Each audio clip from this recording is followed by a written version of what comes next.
tarde a todos vocês. Iniciamos agora os trabalhos do 4º Congresso de Inovação e Gestão Jurídica do Centro-Oeste. Gestão, Empreendedorismo e Tecnologia na Advocacia. Uma programação dinâmica e intensa, trazendo muito conteúdo para a advocacia? Temos! O evento é uma realização da OAB Goiás, por meio da Escola Superior de Advocacia do Estado de Goiás, ESA Goiás, e da Caixa de Assistência dos Advogados de Goiás, CASAG. Conta com o apoio e patrocínio de Fenalol, Sebrae, AB2L, Unimed, Aviso Urgente, Corejur, Benner, Fink, Invento, DNA Consulting, IBC Coaching, Silvio Barreto, Djalma Rezende Advogados, Viseu Advogados, Marins e Meyer Advogados, Lopes Baliza Advogados, OAB Distrito Federal e OAB Mato Grosso. Registramos e agradecemos aqui a presença do presidente da OAB Goiás, o advogado Rafael Lara Martins.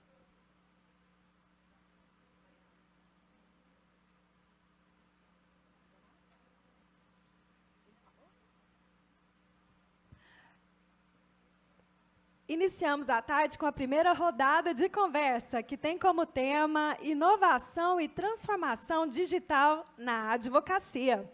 Convidamos a moderadora dos trabalhos, Ana Manuela Caixeta, legal designer e vice-presidente da Comissão de Gestão Jurídica da OAB Goiás.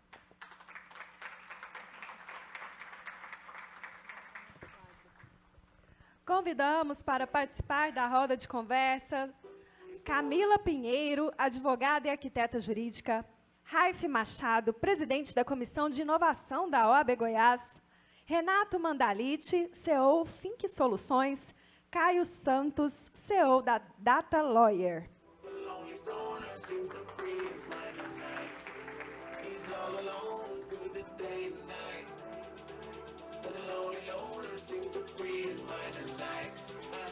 Com a palavra, a moderadora dos trabalhos dessa roda de conversa, doutora Ana Manuela Caixeta.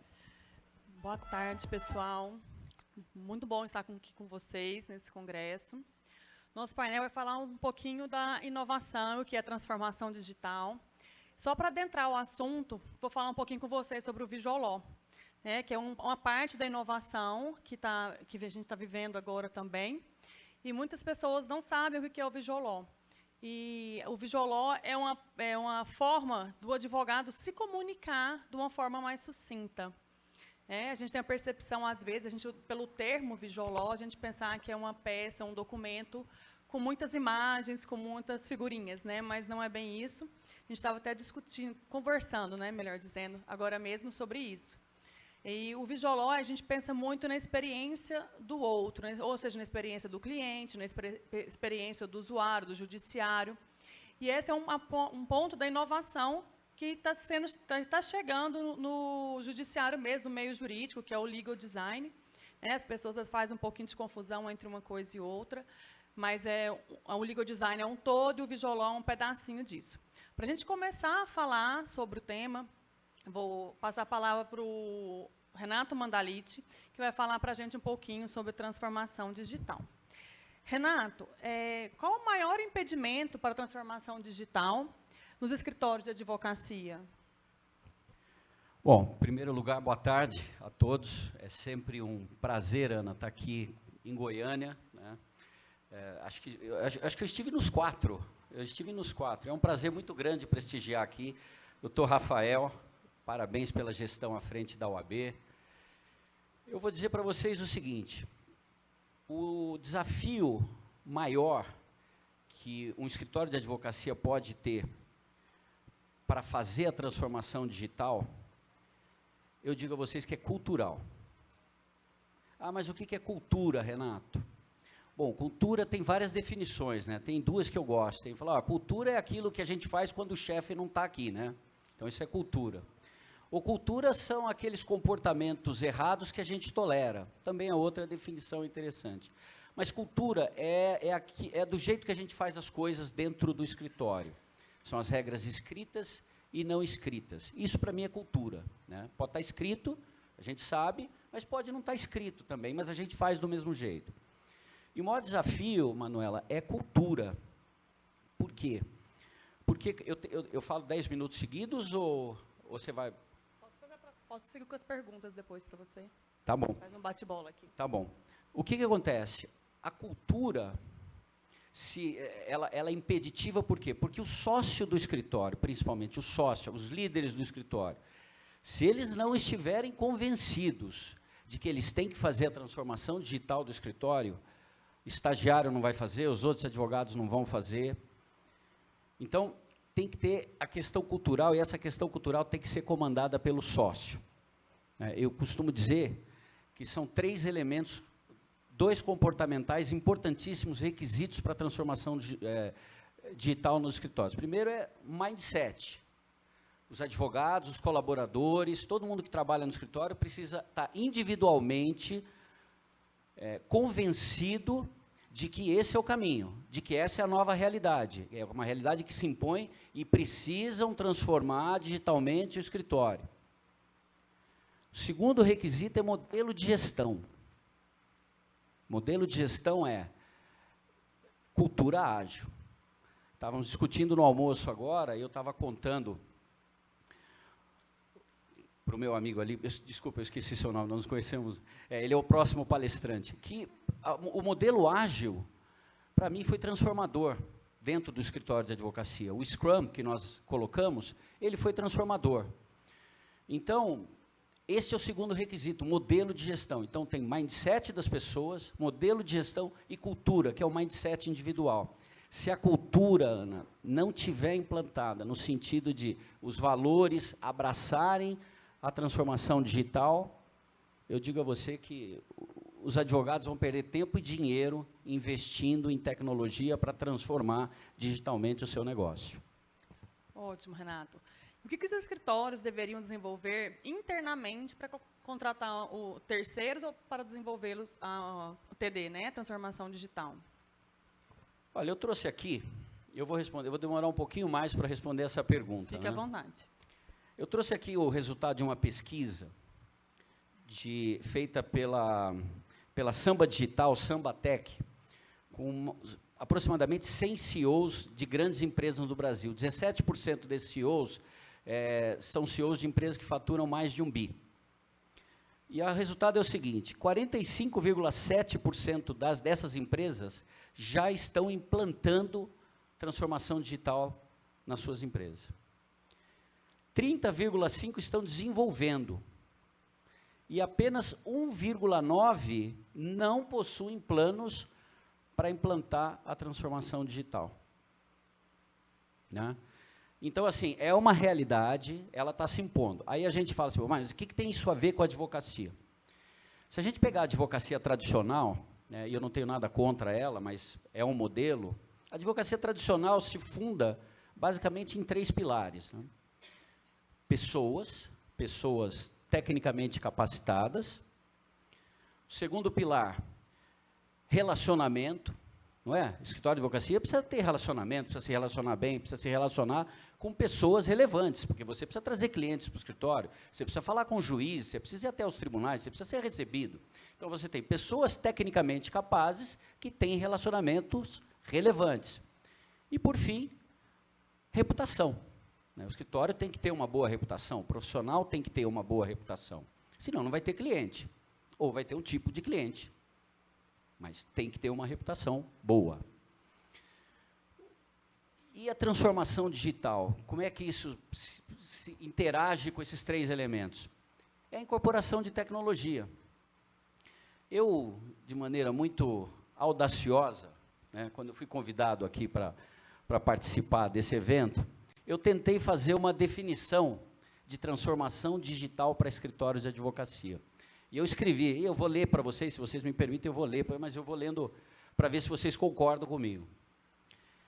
É o processo de melhoria e de criação de processos internos no escritório. Então, nós vamos melhorar e criar novos processos dentro do nosso escritório, por meio de incorporação de tecnologia. Então, nós vamos colocar tecnologia nos processos que estão sendo melhorados ou criados, E essa tecnologia, ela pode ser desenvolvida internamente pelo escritório e ou adquirida de terceiros. Estão aqui 2 empresas que podem fornecer tecnologia para vocês. Mas com qual objetivo? E aí que é interessante. Aumentar receitas e eficiência. Afinal de contas, nós vamos investir em tecnologia para quê, né? Para dizer que tem, não funciona. Tem que aumentar a receita e aumentar a eficiência. Reduzir erros. Também para reduzir erros. Ganhar escalabilidade. Gerar inteligência. Desenvolver novos produtos, serviços. Melhorar a experiência do cliente. Quando é que na advocacia a gente se preocupa com a jornada do cliente dentro do escritório? A transformação digital é para isso também. E no fim do dia, para melhor gerenciar o risco legal. Então, essa foi a definição que eu, humildemente aqui, tentei criar de tecnologia. Como eu disse a vocês, tem vários desafios, né? Tem vários desafios. O primeiro deles é que, quando a gente coloca a tecnologia no escritório, naturalmente, novas tarefas aparecem. Então, você tem hoje escritório de advocacia que tem advogados especializados em treinar robô. Então, ele fica ensinando o robô a ler um documento. Você faz a transformação digital do escritório, você começa a fazer a gestão de projetos, que antes você não fazia. Você começa a fazer gestão de times numa metodologia ágil. Antes você não fazia. Não é todo mundo que tem ágil no escritório. Não, por enquanto não, mas daqui uns 2 anos, eu acho que vai ser lugar comum na advocacia falar em aplicação de modelo Scrum, metodologia ágil, na gestão do escritório de advocacia. Porque os clientes, principalmente as empresas, vão exigir isso de vocês. A coisa precisa ser mais rápida, precisa ter velocidade. E o ágil ajuda muito nisso. Quando você tem novas tarefas como essa, você tem que adquirir novas habilidades, correto? Vocês têm que começar a entender um pouco de estatística, entender um pouquinho de robô, um pouquinho de programação, tanto que já tem faculdade hoje ensinando ciência de dados para os seus alunos. O aluno pode optar para fazer ciência de dados. O advogado hoje tem que saber gerir projeto, tem que saber gerir time, tem que ter as chamadas soft skills, né? Aliás, uma delas eu adoro, que é comunicação não violenta. Porque todo advogado fala assim, não, eu me comunico muito bem, porque nós nos achamos, né, assim, bons comunicadores. Mas o fim do dia é que eu, pelo menos, me comunicava muito mal com a minha equipe. Porque advogado sabe tudo, né? Por que faz isso? Não, porque eu estou falando que é assim que tem que fazer, não é? Ué, sempre foi assim? Sempre funcionou assim? Então, estou dando um contexto aqui para vocês do que a transformação digital implica em termos de desafios, em termos de impactos para o escritório de vocês. Então, a pergunta que você me fez, Ana, diz assim, bom, como é que o escritório deve fazer? Deve ter um time de tecnologia interno ou ele deve comprar tecnologia de terceiro? Isso tem uma questão aí que é importante, que é a questão de investimento. Para você contratar hoje, nós fizemos isso em 2008, a gente encheu o escritório de desenvolvedor, tá? Nós chegamos a ter 150 desenvolvedores dentro do escritório.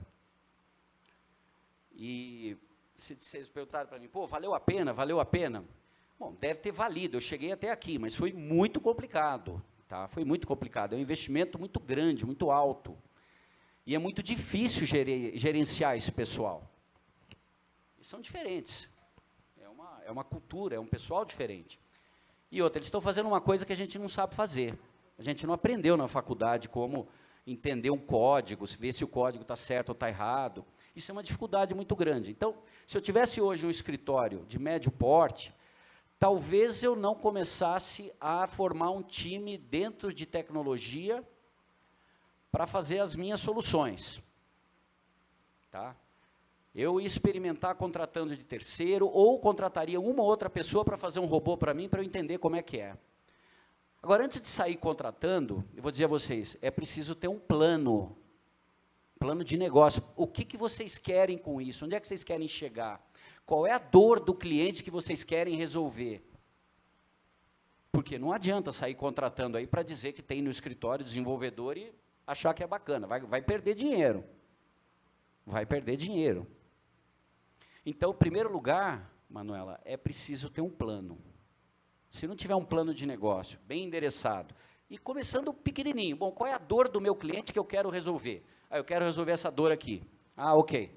Eu preciso do que para resolver essa dor? Ah, eu preciso de um robô, preciso de um sistema de fluxo, sistema de controle de processo. Beleza, vamos investir. Eu não sairia contratando gente, desenvolvedor, para eu ficar gerenciando esse pessoal, num primeiro momento. No segundo momento, talvez, eu poderia até contratar alguns desenvolvedores para fazer os robôs que eu não posso errar, que precisam estar dentro da minha casa. E aí, sempre me valendo de soluções que estão no mercado. Porque se não deu certo, você vai lá e corta. Porque se não der certo, tem que mandar a gente embora, aí tem aquela... É muito complicado. Então, você se valer, num primeiro momento, de tecnologia de terceiro, é legal para você começar a mudar o seu escritório. Para você não ter que investir muito no seu escritório neste momento, porque você ainda não está acostumado a lidar com tanta tecnologia. É um mundo um pouco diferente para a maior parte das pessoas. E aí, já que eu estou na UAB aqui, só para terminar, eu vou fazer uma provocação. As últimas provocações que eu fiz em eventos da UAB, eles nunca mais me convidaram para falar, né? Não tem perigo aqui, viu, Renato? Eles nunca mais me convidaram. Mas quando a gente fala, e eu estou falando aqui, a maior parte de nós todos aqui, nós somos advogados, não somos advogados? Então, a gente está falando aqui, transformação digital do escritório. Pô, legal. Vamos ter que lidar com esse bando de gente aí que faz robô, faz isso, faz aquilo, modelo de gestão diferente, pô, desafios enormes, e tem que botar dinheiro no escritório. Aí você fala para o seu sócio assim, e aí, vamos botar? Não, vamos ver, vamos ver, vamos ver. E o vamos ver vai ficando para ver. Mas o fato é que os escritórios de advocacia, muitos já se tornaram empresas, atuam como empresas, só que são sociedades simples, né? O que eu quero dizer é que escritório de advocacia não pode ter investimento de não advogado. Então, esse é um tema, mas está falando isso por quê, Renato? Estou falando isso para provocar mesmo, né? Aproveitar que eu estou aqui na UAB, o Rafael já foi até embora, não quer nem ouvir esse negócio. Mas transformação digital, ela precisa de dinheiro, precisa de investimento e precisa de mentalidade de gestão. E eu não sei se nós, advogados, temos tudo isso. Então, a gente precisa começar a repensar algumas crenças que nós criamos para nós mesmos, para a gente poder caminhar, né? Para a gente poder navegar, para a gente poder ir para cima, né? Porque no nosso queijo todo mundo mexe. Né? Todo mundo vem e faz de alguma forma, chama de outra coisa, né? Mas não é advocacia que eles estão fazendo. Então, eu deixo essa provocação aqui para vocês, linkado com transformação digital, porque exige profissionalização do escritório, em todos os sentidos, e principalmente mudança de mentalidade dos sócios e dos advogados. Tá? E é com isso, com essa mentalidade que a gente trabalha na Fint, né? A Fint, ela tem aí como missão simplificar o mundo jurídico, e nós trabalhamos com vários departamentos jurídicos e escritórios de advocacia para fazer essa transformação digital, que nem sempre é muito fácil assim. Tá? Aliás, é um grande desafio. Acho que eu falei demais, mas... Deu para explicar bem, o Renato, está tranquilo. Agora, eu queria perguntar para o Caio. Caio, depois dessa explicação toda, né, do Renato, introduzindo aí como que se começa com a transformação digital, você que já tem uma experiência nessa área, a empresa que está voltada para isso, qual que seria o papel da tecnologia na transformação digital? Primeiro, boa tarde a todos, um prazer voltar aqui. Tinha esquecido tanto que é quente, né? Muito tempo sem palestrar aqui em Goiânia, né, por conta da pandemia, no Brasil como um todo, mas voltar aqui, realmente, esse calor é desafiador também. Mas vamos lá. Bom, antes de mais nada, eu sou o Caio Santos, sou CEO e fundador da Data Lawyer, também sou sócio da Aviso Urgente, acredito que a Aviso Urgente seja uma empresa bastante conhecida aqui no estado de Goiás. Inclusive, a gente está com um stand aqui fora, quem quiser conhecer mais os novos produtos, os lançamentos que a gente está fazendo, convido a passar lá para a gente conversar um pouco melhor. E, assim, eu costumo dizer que a tecnologia, ela é meio, ela não é fim, né? Então, o Renato trouxe muito bem muito bem colocado que o aspecto cultural, ele é o mais importante. Então, a gente costuma dizer na Data Lawyer, nos projetos que a gente faz, também na Aviso Urgente, que depende muito da pergunta que você quer responder. Então, esse processo de transformação digital, ele começa por aí. E vai depender muito do porte do escritório, vai depender muito do tamanho da empresa, vai depender muito do momento em que você está. Porque dependendo, não estou precisando de um software complexo de inteligência artificial, estou precisando simplesmente de um acompanhamento de publicação. Isso aqui vai resolver o meu problema. Ou não, eu já superei essa fase, eu já tenho um gestor, já tenho tudo isso, eu quero melhorar minha performance, então eu vou buscar outras soluções que sejam mais robustas e aderentes para aquele momento. Então, eu acredito muito nisso. A tecnologia ela é meio, ela não é fim. É óbvio, né, o próprio nome, né, digital, transformação digital, que ela tem um papel fundamental nessa etapa. Né? Acho que o primeiro aspecto ele é cultural, é entender realmente o momento que a gente está, onde a gente quer chegar e o que eu preciso para chegar lá. A partir do momento que eu tenho essas respostas, eu começo a buscar soluções aderentes aqueles objetivos. E hoje a gente tem, ontem vocês tiveram um bate-papo com o Daniel, da B2L, hoje, se eu não me engano, a gente tem mais de 300 empresas de tecnologia jurídica no Brasil. Então, assim, haja tanta pergunta, né? Mas é isso, eu acho que assim, tem um repertório farto, tem muita empresa legal no mercado, tem muita solução. Basta realmente essa questão cultural, entender o momento e saber, no momento certo, qual a tecnologia que é mais aderente para aquele desafio. O Caio, para a gente entender um pouquinho mais, como que a análise de dados pode favorecer nesse processo? Legal. Aí eu vou puxar um pouquinho para a Data Lawyer, né, que é uma empresa que nasceu da Visa Urgente, e trabalha muito com essa parte de dados, jurimetria, que o dado ele serve como um indicador. Né? Então, a gente tem um painel, a gente tem esses indicadores para saber o quão célere, o quão assertivo foi aquela decisão, ele é muito importante. Então, por exemplo, a gente atende desde escritórios de médio porte, médio, grande porte, até grandes empresas, grandes departamentos jurídicos. E aí, cada um tem um foco.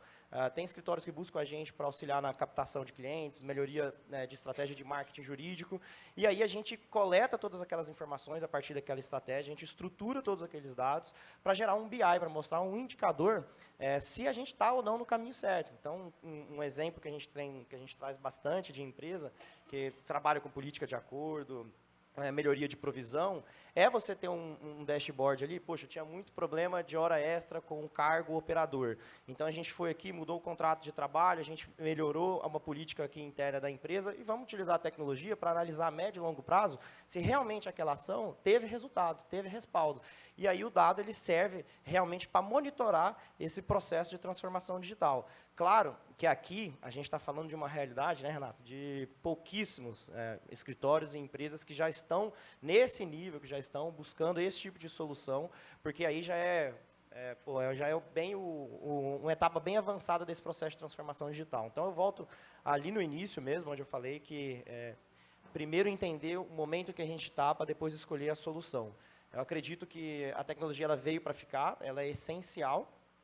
A gente está num momento de discussão sobre política de dados abertos, o que é um dado aberto, onde que a LGPD entra em cima dos dados públicos, a gente tem acompanhado isso de perto, é um dever nosso também acompanhar essas discussões para fins de transparência, para a sociedade como um todo, né?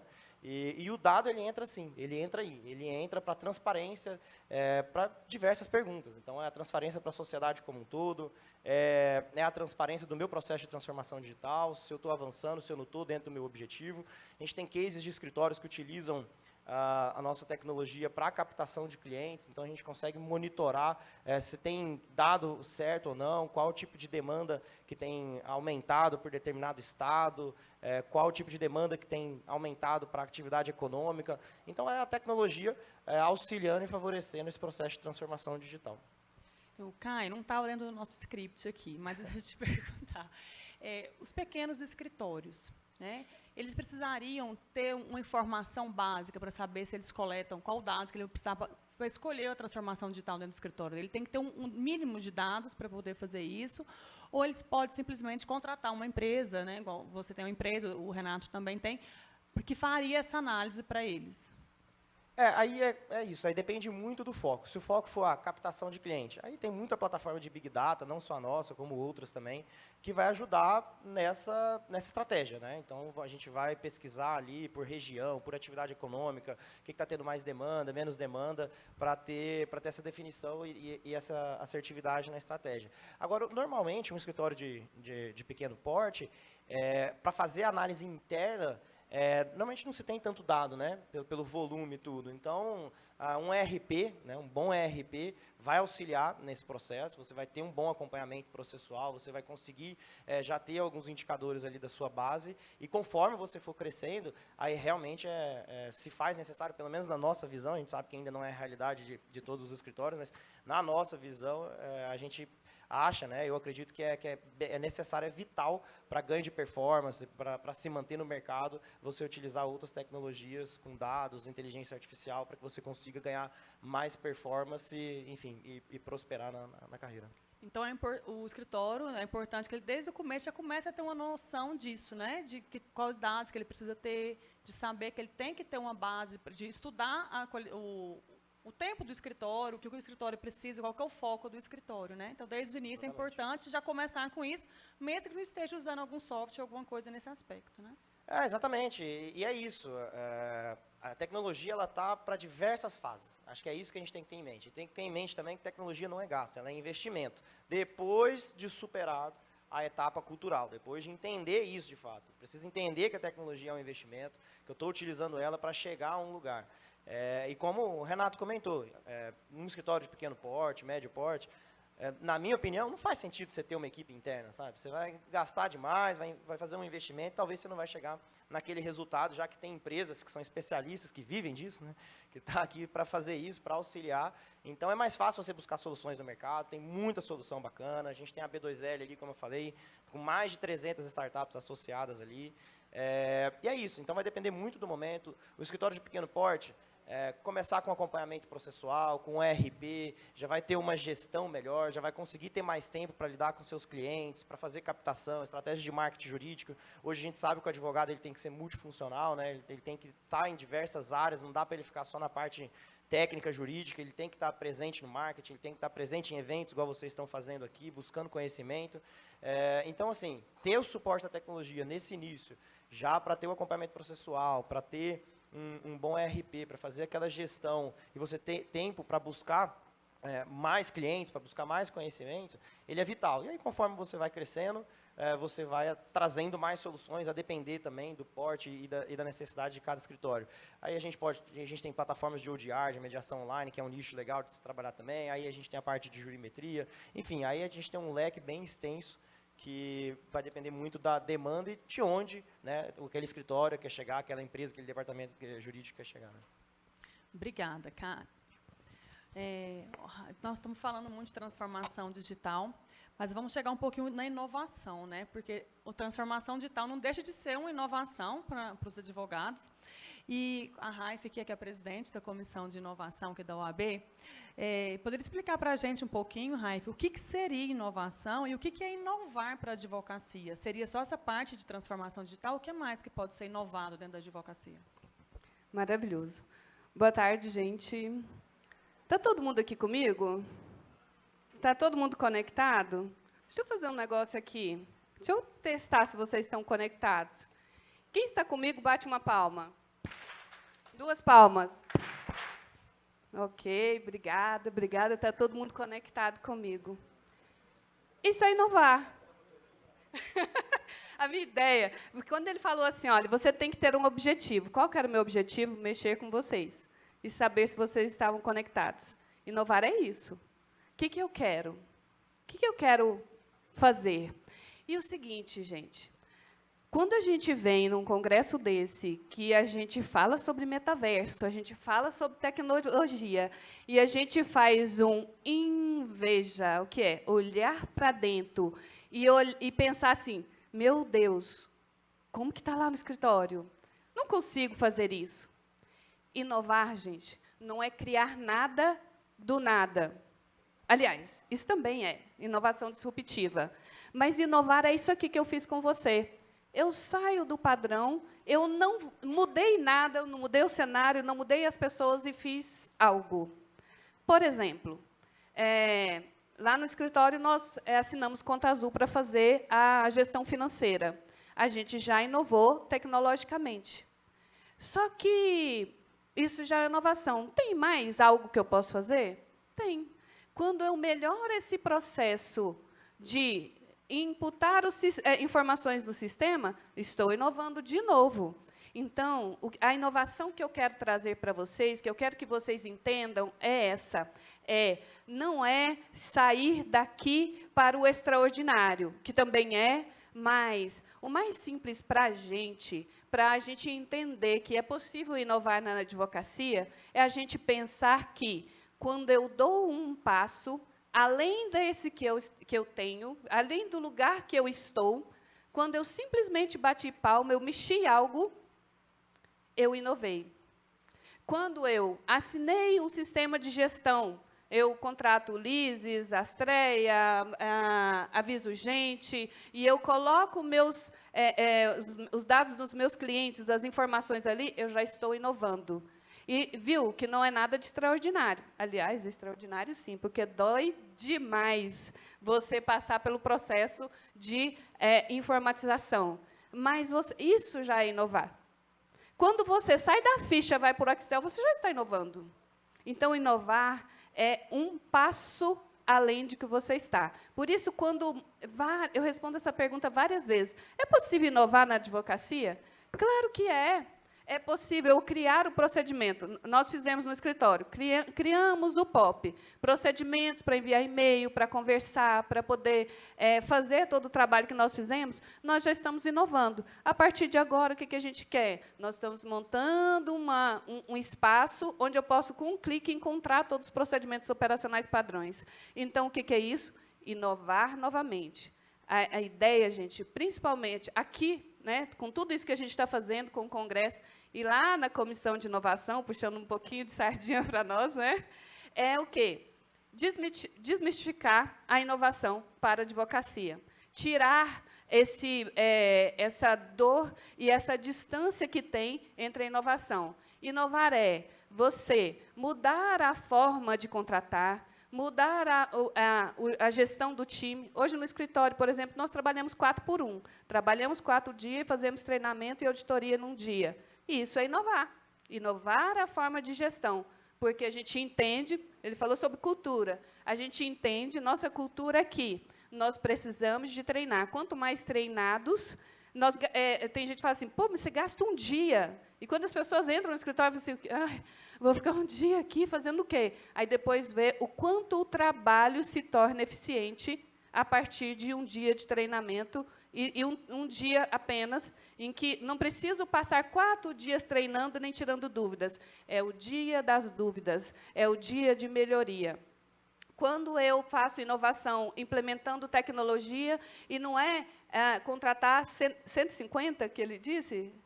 Mais de 300, meu Deus do céu, chegou a me dar o calafrio. Eu tenho um desenvolvedor, eu já sofro, imagina 150, sofreu horrores, porque a linguagem é totalmente diferente. E eu apenas contratar alguém para fazer um boot, falou sobre robô. O que é o robô? É uma simples automação, é alguém que faz algo de forma automática. A gente queria colocar o WhatsApp no site para poder facilitar a conversa. Então tá, vamos contratar um boot, blá, blá, blá, blá. Resumindo, o que era isso? Era apenas um robozinho que ia falar, boa tarde, automático. Pronto, já inovou. Boa tarde, automático. O resto do ser humano vem e toma conta. Ou, se falar, se o meu escritório trabalha especificamente com contratos, eu vou lá fazer um filtro básico, 3 perguntas básicas antes da pessoa passar para o advogado ou para o atendente. Pronto, já fui assim, já dei 10 passos largos de inovação. Gente, inovar é isso. Inovar é você dar um passo, um único passo. E a advocacia, como empresa que eu sempre entendi, hoje eu fico tão feliz de as pessoas entenderem que a advocacia ela é uma empresa unipessoal, ela é uma empresa de mais pessoas, mas não muda a característica de empresa, nós temos que tratar como empresa. E eles falaram sobre os desafios da tecnologia no escritório da advocacia. E eu falo para vocês, nós temos 2 desafios. E um bacana, o desafio interno, que o Renato falou muito bem, que começa de nós, os gestores, os pilares do escritório. Lá no escritório, nós temos 6 pilares. E toda vez, quase toda sexta-feira, pelo menos uma vez por mês, nós passamos um pilar. Alguém aqui conhece o Kahoot? Um advogado lá no escritório falou assim, você fica aí falando, vamos colocar um questionário aqui no Kahoot para poder ver se o povo está sabendo dos pilares mesmo? Gente, começamos com qualquer frase. Eu não gosto dessas coisas feitas, assim, tipo, missão, visão, valores, isso dá um pouco de desespero. E eu sei que e eu falo isso, hoje eu tenho mais conforto para falar isso, que eu vejo que isso é desespero de muita gente. Tá, começa, quais são os pilares básicos, que é a criação de cultura. A criação de cultura de inovação, sabe que é um ponto do nosso pilar, que é a criação de cultura, que a gente trata até de uma forma jocosa? É proibido eu saber algo e não compartilhar com um coleguinha. Hoje está entrando uma pessoa nova no escritório, está lá em treinamento, ela falou assim, mas isso é mandatório? Eu falei, mandatório e paga multa. Mas como vai saber, né, gente? Não tem como saber. Mas já está tão arraigado que, na sexta-feira, todo mundo tem o compromisso de falar, viu alguma coisa, viu alguma novidade?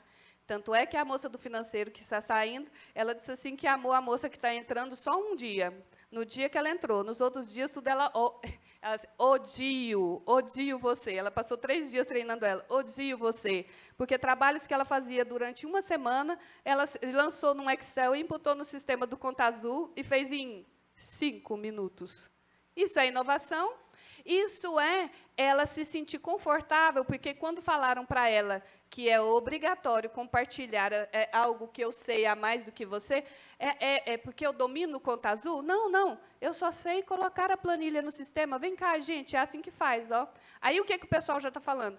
Será que no nosso sistema tem como fazer isso também, em portal automático? Olha só, eu crio, além de eu ter um pilar de inovação, eu já começo a criar para o outro uma ideia de que ele também pode procurar algo.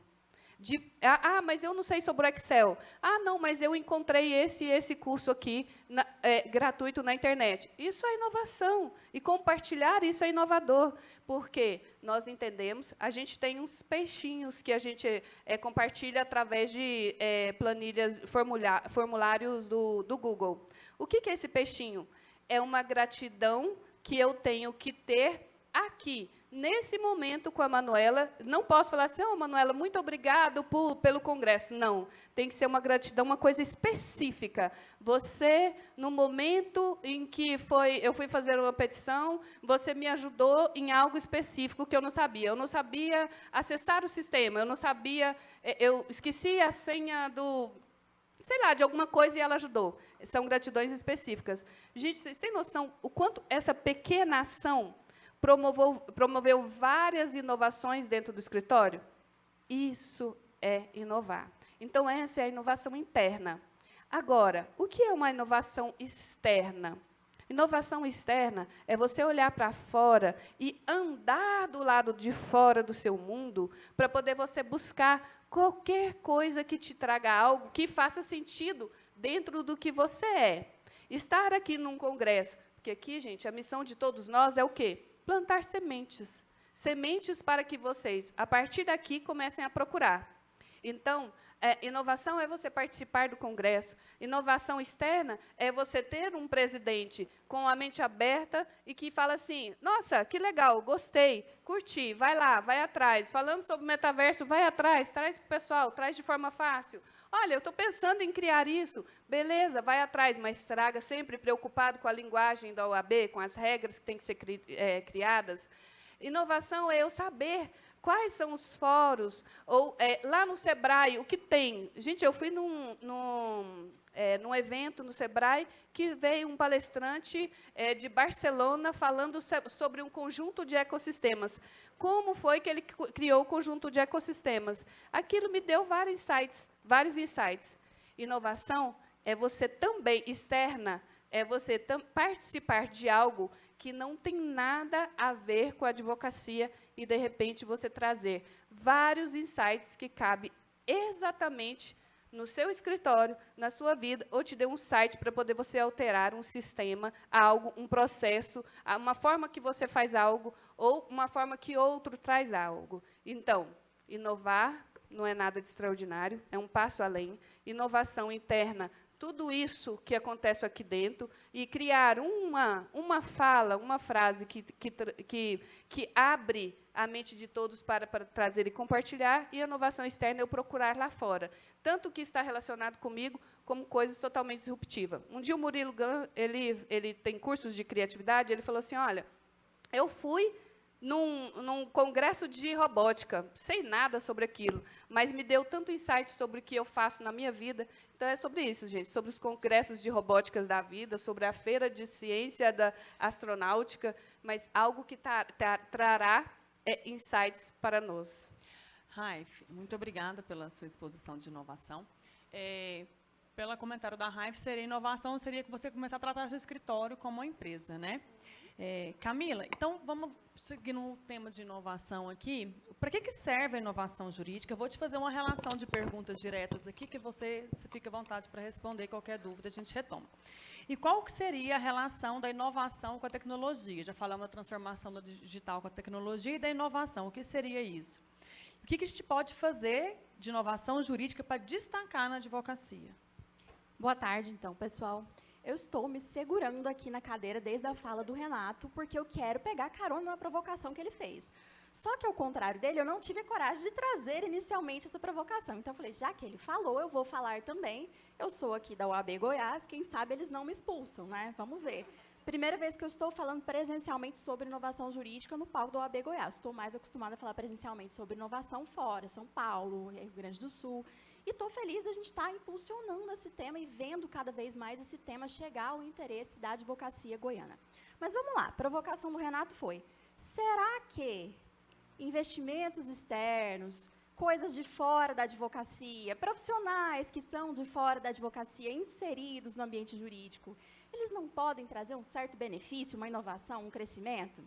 Quem aqui já assistiu Suits? Quem nunca assistiu Suits? Tem spoiler.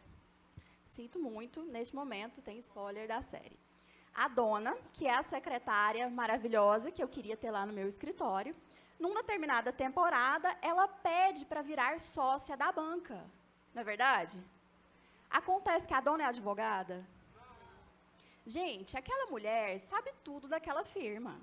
Aquela mulher resolve os pepinos lá de todo mundo, e muito bem resolvido.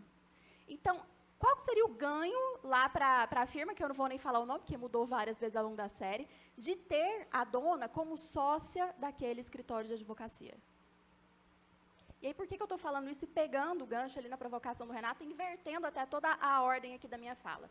Porque para a gente inovar, gente, a gente precisa quebrar todo tipo de paradigma. Estamos, sim, no ambiente tradicional de OAB, em que aqui a gente está falando de advocacia regulamentada, profissão regulamentada.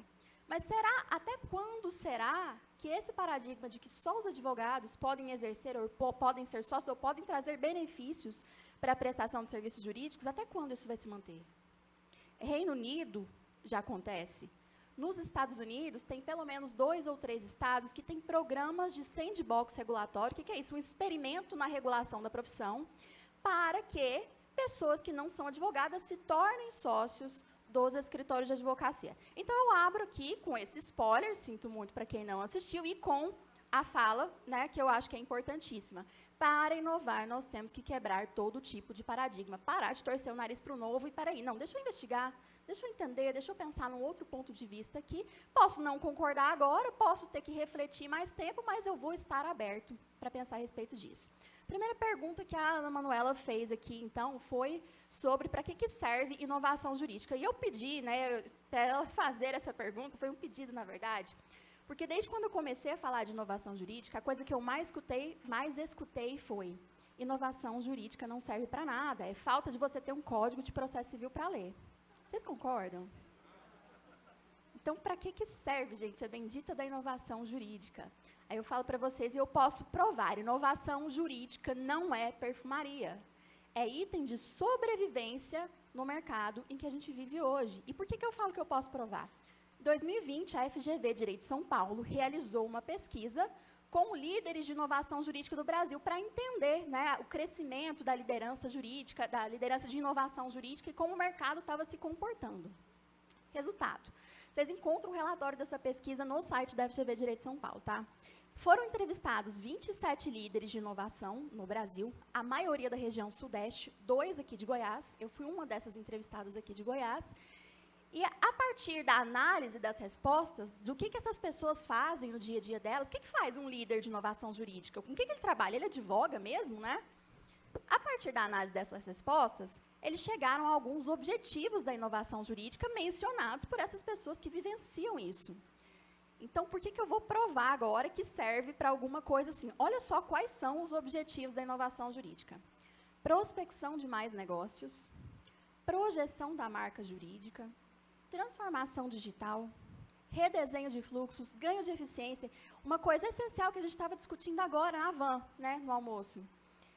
Trazer bem-estar no ambiente de trabalho é o objetivo da inovação jurídica também. Gente, esse é um tema, saúde mental no direito hoje, no nosso mercado, que está sendo extremamente discutido. Objetivo da inovação jurídica. Serve ou não serve para alguma coisa, né? E aí, no meu ponto de vista, já saindo um pouquinho de FGV, de SULTS, vamos para uma coisa mais lúdica aqui, quem já brincou de Onde Está o Wally? O livrinho lá do personagem, que ele se veste de vermelho e branco listrado, e ele está num cenário em que quase tudo é vermelho e branco listrado, e quase todo mundo está vestido do mesmo jeito. O livro de Onde Está o Wally é um mercado jurídico, gente. Olhem para o mercado jurídico. Advogados se vestem da mesma forma, falam da mesma forma, querem ofertar os mesmos serviços, querem atuar na mesma área e querem perpetuar uma cultura tradicional que talvez não faça sentido mais hoje. Então, para resumir esse ponto, para que serve, né? O objetivo da inovação jurídica, na minha percepção extremamente acadêmica agora, que é a frase que eu vou falar, é não ser um advogado Wally, não ser mais um no meio da multidão. E o que isso tem a ver com, já partindo assim, de forma bem resumida, que eu sabia que eu ia pegar o tempo quase estourado, já por ser a última, né? O que isso tem a ver com tecnologia? Ontem a gente teve a palestra de outro Renato, da Amazon, outro Renato, que falou assim para a gente que todas as empresas vão ser empresas de tecnologia. Tem uma frase de um presidente da Microsoft que ele fala que, no futuro próximo, todas as empresas serão empresas de tecnologia. E aí, baseada nesse insight do presidente da Microsoft, eu falo há alguns anos nas minhas aulas que, no futuro próximo, eu diria emergente, todos os escritórios serão legal techs. Por quê? Porque vão adotar a tecnologia. Vamos nos tornar empresas de tecnologia que oferecem serviços jurídicos por uma demanda inevitável do mercado. O mercado é digital. O único futuro da advocacia é o digital. Mas não só por questões de tecnologia, porque, como muito bem pontuaram aqui todos os meus colegas, a tecnologia ela é um pontinho que precisa de muitos outros para funcionar. Então, a gente vai se tornar legal techs no sentido de transformação digital, mas também no sentido de oferecer e desenvolver uma nova cultura organizacional, novas trilhas profissionais. A gente não começa lá no júnior, no pleno, no sênior, porque muitas vezes as atividades que o advogado júnior fazem são automatizadas agora, então eu tenho que me desenvolver de outra forma. Ao invés de eu crescer num pipeline de liderança assim, reto, digamos assim, eu vou ter que me desenvolver em círculos concomitantes de habilidades, novas profissões jurídicas que vão surgindo. Então, a gente encontra aí, na tecnologia, um ponto de apoio para uma transformação completa, ou vice-versa. Os outros pontos são o que vão alavancar a transformação digital. E, por fim, como é que a gente usa isso, uma pegada prática agora? Usa a inovação para se destacar na nossa carreira jurídica. E aí já entro na minha mensagem final aqui para vocês, que é: seja um advogado obsoleto. Peraí, Camila, mas agora ficou um contrassenso. Você está falando para a gente de inovação jurídica e você está mandando nós sermos advogados obsoletos. Fazer esse exercício de olhar todos os dias para dentro, o que a gente faz nos nossos escritórios, na nossa advocacia, olhar para o mercado, olhar para o externo e ver se a gente está indo na contramão ou se a gente está indo na direção correta, é um exercício que precisa ser desenvolvido diariamente nos nossos escritórios. É o que a gente chama de um exercício de auto-obsolescência programada. Eu não vou esperar que o mercado vá lá e me aperte para que eu possa mudar, porque isso não é inovação. Eu vou desenvolver isso internamente, eu vou olhar para dentro, como a Raif muito bem pontuou aqui nos exemplos, o que dá para fazer de diferente hoje, antes que o mercado me faça ter que mudar, antes que eu esteja lutando para a minha sobrevivência, para que eu possa, então, utilizar a inovação não como uma estratégia de defesa, porque não é isso que ela é, mas sim como uma estratégia de ataque. Se eu estou me defendendo de uma pressão do mercado, eu já não estou inovando. Então, isso tem que partir de nós. E é fácil fazer esse exercício diariamente, fazer essa transformação diariamente. Não é algo simples, não é algo fácil. É por isso que ontem a gente teve várias pessoas pontuando a importância, às vezes, de um agente externo, uma consultoria, a importância de treinamentos corporativos, de cursos e de apoio mesmo de uma rede de profissionais que possa nos auxiliar nesse sentido. E esse apoio, muitas vezes, está aqui, entre profissionais que pensam de uma forma diferente.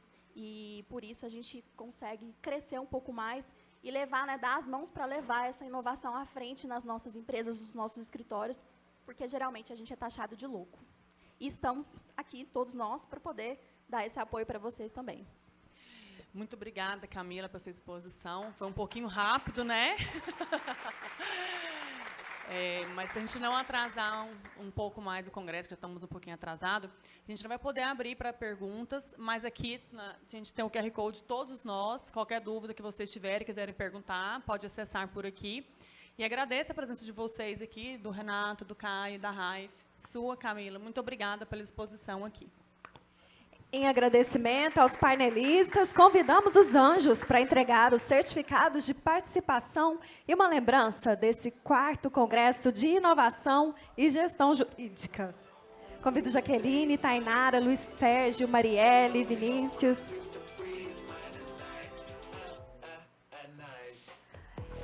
Enquanto é feito o registro fotográfico, aproveito para informar que a ESA Goiás comunica que já estão abertas as inscrições para o seu curso de Imersão em Gestão e Inovação em Escritórios de Advocacia.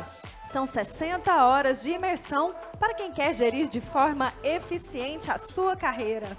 Inscreva-se pelo site da ESA Goiás.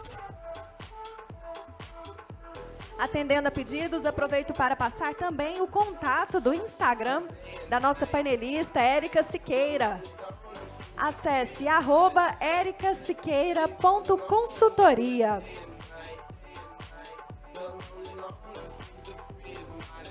E para receber o seu certificado de participação no Congresso, é preciso registrar sua presença na secretaria do evento, não se esqueça. Agradecemos a presença dos painelistas e os convidamos a ocupar os lugares disponíveis no auditório, caso haja disponibilidade em suas agendas.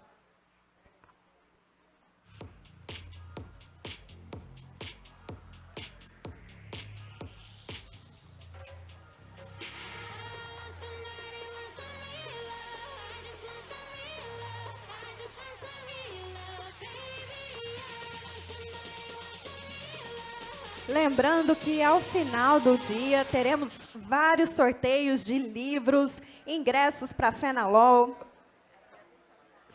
cortesias, plano prêmio da Aviso Urgente, cortesia dos nossos apoiadores e patrocinadores.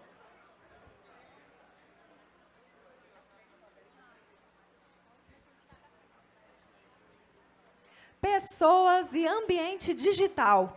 Como estes mundos se conectam? Esse é o tema da próxima palestra. E eu tenho a alegria de convidar a docente da FGV, IPOG e USP, e também consultora em gestão jurídica, Isis Fontinelli. Com a palavra, então, nossa palestrante, Isis Fontinelli. Olá, pessoal, boa tarde. Está aqui? Aqui? Volta! Bom, vamos lá, né? Primeiro, eu estou muito feliz que vocês estejam aqui. Até agora tivemos palestras maravilhosas. E o assunto que a gente trouxe no Congresso, relacionado à tecnologia, metaverso, se conecta diretamente, sim, a pessoas. Pessoas é o que eu sou apaixonada. E, por isso, eu vou falar esse tema aqui com vocês hoje, porque não existe nada, absolutamente nada, tecnologia, processo, se não tiver pessoas. Pessoas que fazem acontecer. E aí eu queria contar uma história para vocês, para a gente levar a coisa mais leve. Eu estava até conversando aqui com o pessoal agora, e ouvindo, né? e conversando anteriormente, eu sou apaixonada também pela inovação, sou professora de inovação e empreendedorismo pela FGV, mas também sou professora e orientadora do MBA de Gestão de Pessoas da USP. Então, são duas coisas realmente que se conectam, né, que para mim fazem todo sentido. E aí, eu queria falar um pouquinho para vocês... já deu aqui um negócio pronto. Eu queria falar um pouquinho para vocês da experiência que eu tive há mais ou menos 1 mês e meio atrás, quando eu estive na NASA, no Cabo Canaveral. Eu sou uma aficionada, apaixonada por coisas de, enfim, astronomia. Sempre fui muito apaixonada. E entendo que tudo tem um sentido. E que, quando a gente constrói coisas relacionadas à tecnologia e inovação, muita coisa veio daí. E eu me impressionei muito, porque a história da tecnologia e da inovação aconteceu principalmente na época onde teve a corrida espacial ali entre os Estados Unidos e a antiga União Soviética. Eles tiveram, né, essa corrida para saber quem chegaria, quem iria explorar o espaço. E, nessa disputa, a URSS ela seguiu à frente, a antiga URSS, mas os Estados Unidos não quis ficar atrás, né? Opa, vamos mandar esse homem para a Lua. O que é, gente, uma coisa absurda de cara. Hoje, atualizado, daria uns 400 bilhões para levar um homem para a Lua. Por isso que se leva outras formas, né? Tem gente que ainda acredita que o homem não foi para a Lua. Mas, gente, eu estive lá e eu pude verificar. Tá? Não que eu fui para a Lua, mas, assim, encontramos lá, tem um pessoal que mostra exatamente como que funciona. Eu vi a nave lá, o arcabouço de uma parte da nave que foi para a Lua. E essa foto eu tirei lá. Tá? Isso aqui é onde fica o comando, onde... eu ia até colocar um vídeo, mas aí o pessoal falou, vamos mandar no PPT, que eu ia mostrar para vocês. Quando começou a contar a contagem regressiva, né? 4, 3, 2, 1, foi o homem para a Lua. E é fantástico. E, a partir disso, foi quando começou a surgir várias coisas. O wireless surgiu, o sem-fio, né? Surgiu devido a isso. Por quê? Eles precisavam criar mecanismos para que o homem pudesse sobreviver lá enquanto estivesse. Então, várias coisas que hoje existem, a tela do seu celular foi criado por essas pessoas na época. Então, de fato, assim, muita coisa, quando a gente fala de tecnologia, que a gente fala, nossa, de 50 anos para cá, foi um boom da tecnologia. O que será que aconteceu? Sim, é aqui que surgiu muita coisa relacionada à tecnologia, à inovação. E é exatamente no momento de pressão que as pessoas realmente conseguem inovar, né? Trazer coisas novas. Numa disputa entre 2 países, mandamos um homem para a Lua e conquistamos várias inovações, várias tecnologias que hoje estão aqui, infravermelho, a tecnologia wireless, tantas coisas surgiram exatamente nesse momento. Bom, eu vou botar para trás. E aí, né, eu aproveitei que eu estava lá no Cabo Canaveral, que é pertinho, e dei uma volta ali na Disney. E na Disney... volta. Na Disney tem, não sei se alguém que já foi, tem o Epcot, que é exatamente, eu quis ir lá, exatamente pela questão desse estudo aí do espacial, e eles só trabalham dessa forma, tem vários brinquedos lá relacionados a essa coisa da astronomia. E aí, bom, nesse lugar especificamente, o Spaceship Earth, ele mostra como que o homem saiu das cavernas e chegou até a Lua, como que ele conquistou toda a tecnologia, e é muito fantástico. Inclusive, essa foto eu tirei lá, quando a gente vai passando, e vai mostrando como que o homem, né, ele veio trazendo isso, e como que nós temos essa capacidade. E aí eu vou falar um pouquinho para vocês, nesse sentido, Porque quando a gente fala, coloca aqui o homem das cavernas e o homem que está ali na Lua, a gente precisa entender que nós ainda somos esse homem aqui. Pasmem, né? Há 70 mil anos, o homem teve a revolução cognitiva. O que é a revolução cognitiva? É quando o cérebro se formou do jeito que nós estamos hoje, exatamente hoje. E aí, mais ou menos, quando surgiu há 10 mil anos atrás a agricultura, toda aquela forma do homem, né, trazer o seu relacionamento, ele trouxe culturas, que aí é uma coisa que eu sou apaixonada, eu sou autora do livro Gestão da Cultura na Advocacia, e ele começou a se relacionar com outros homens. A partir desse relacionamento, surgiu comunicação, surgiu informações. E é a partir da comunicação que o homem consegue inovar. Este homem que está com este cérebro de 70 mil anos atrás é esse mesmo homem aqui. Acontece que este homem aqui, ele sabe se relacionar. Nós somos seres diferentes dos outros animais, que nós nos relacionamos, nós temos, através do nosso contato, uma comunicação, e é isso que gerou as inovações, que fez com que o homem fosse para a Lua e que faz com que todos os dias a gente invente coisas novas. Bom, mas como que a gente vai trabalhar a parte de tecnologia? Como é que o homem, hoje, ele se conecta a essa tecnologia, sabendo que ele tem exatamente o mesmo cérebro de 70 mil anos atrás?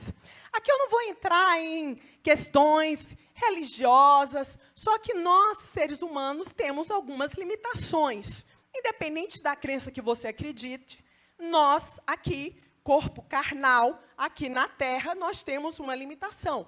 Nosso cérebro, é dotado, inclusive eu fiz um material da FGV de neurociência também, e eu falava de neurociência e liderança.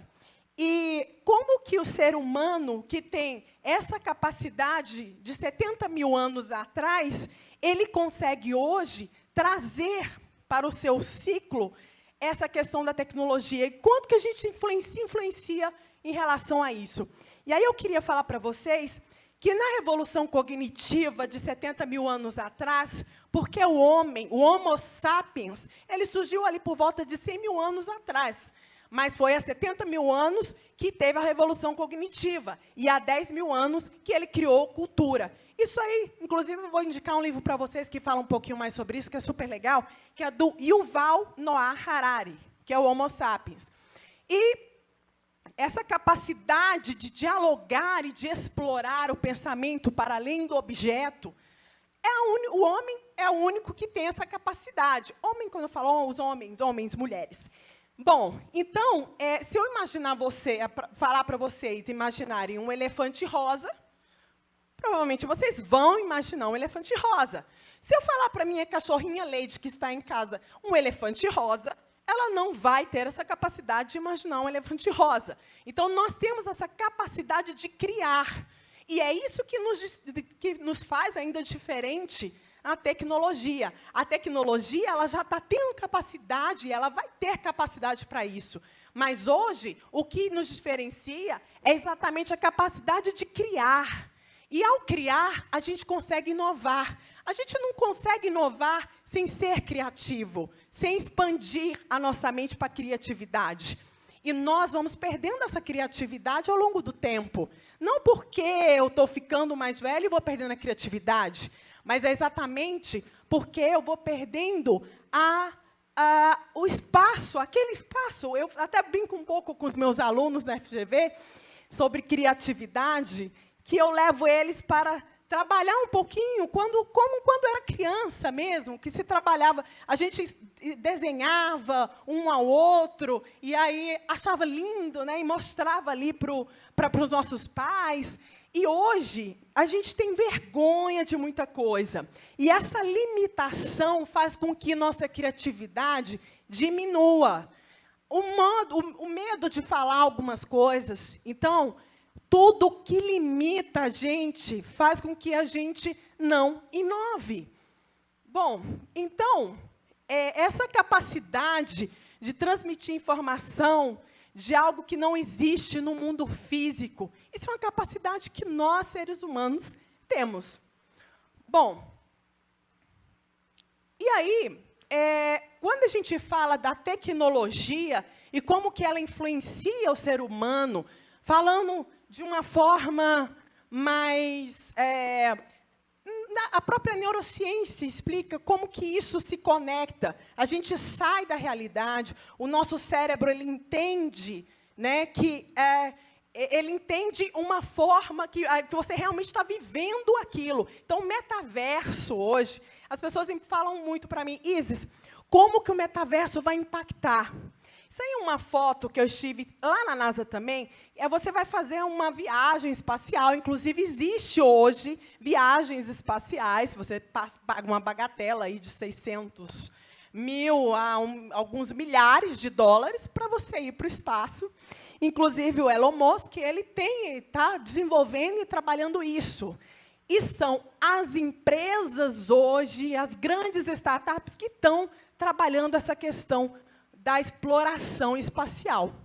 A NASA ela deu uma parada, porque ela trabalha, a cultura dela é um pouco mais tradicional. Ela, de fato, só manda o homem para a Lua se tiver 100% certo. O Elon Musk não. Vai. Por quê? Porque ele trabalha o lado inovação. É o que vocês estavam ouvindo ontem, pivotar. Vamos embora. Só que correm-se riscos. Mas também podem haver grandes descobertas a partir disso.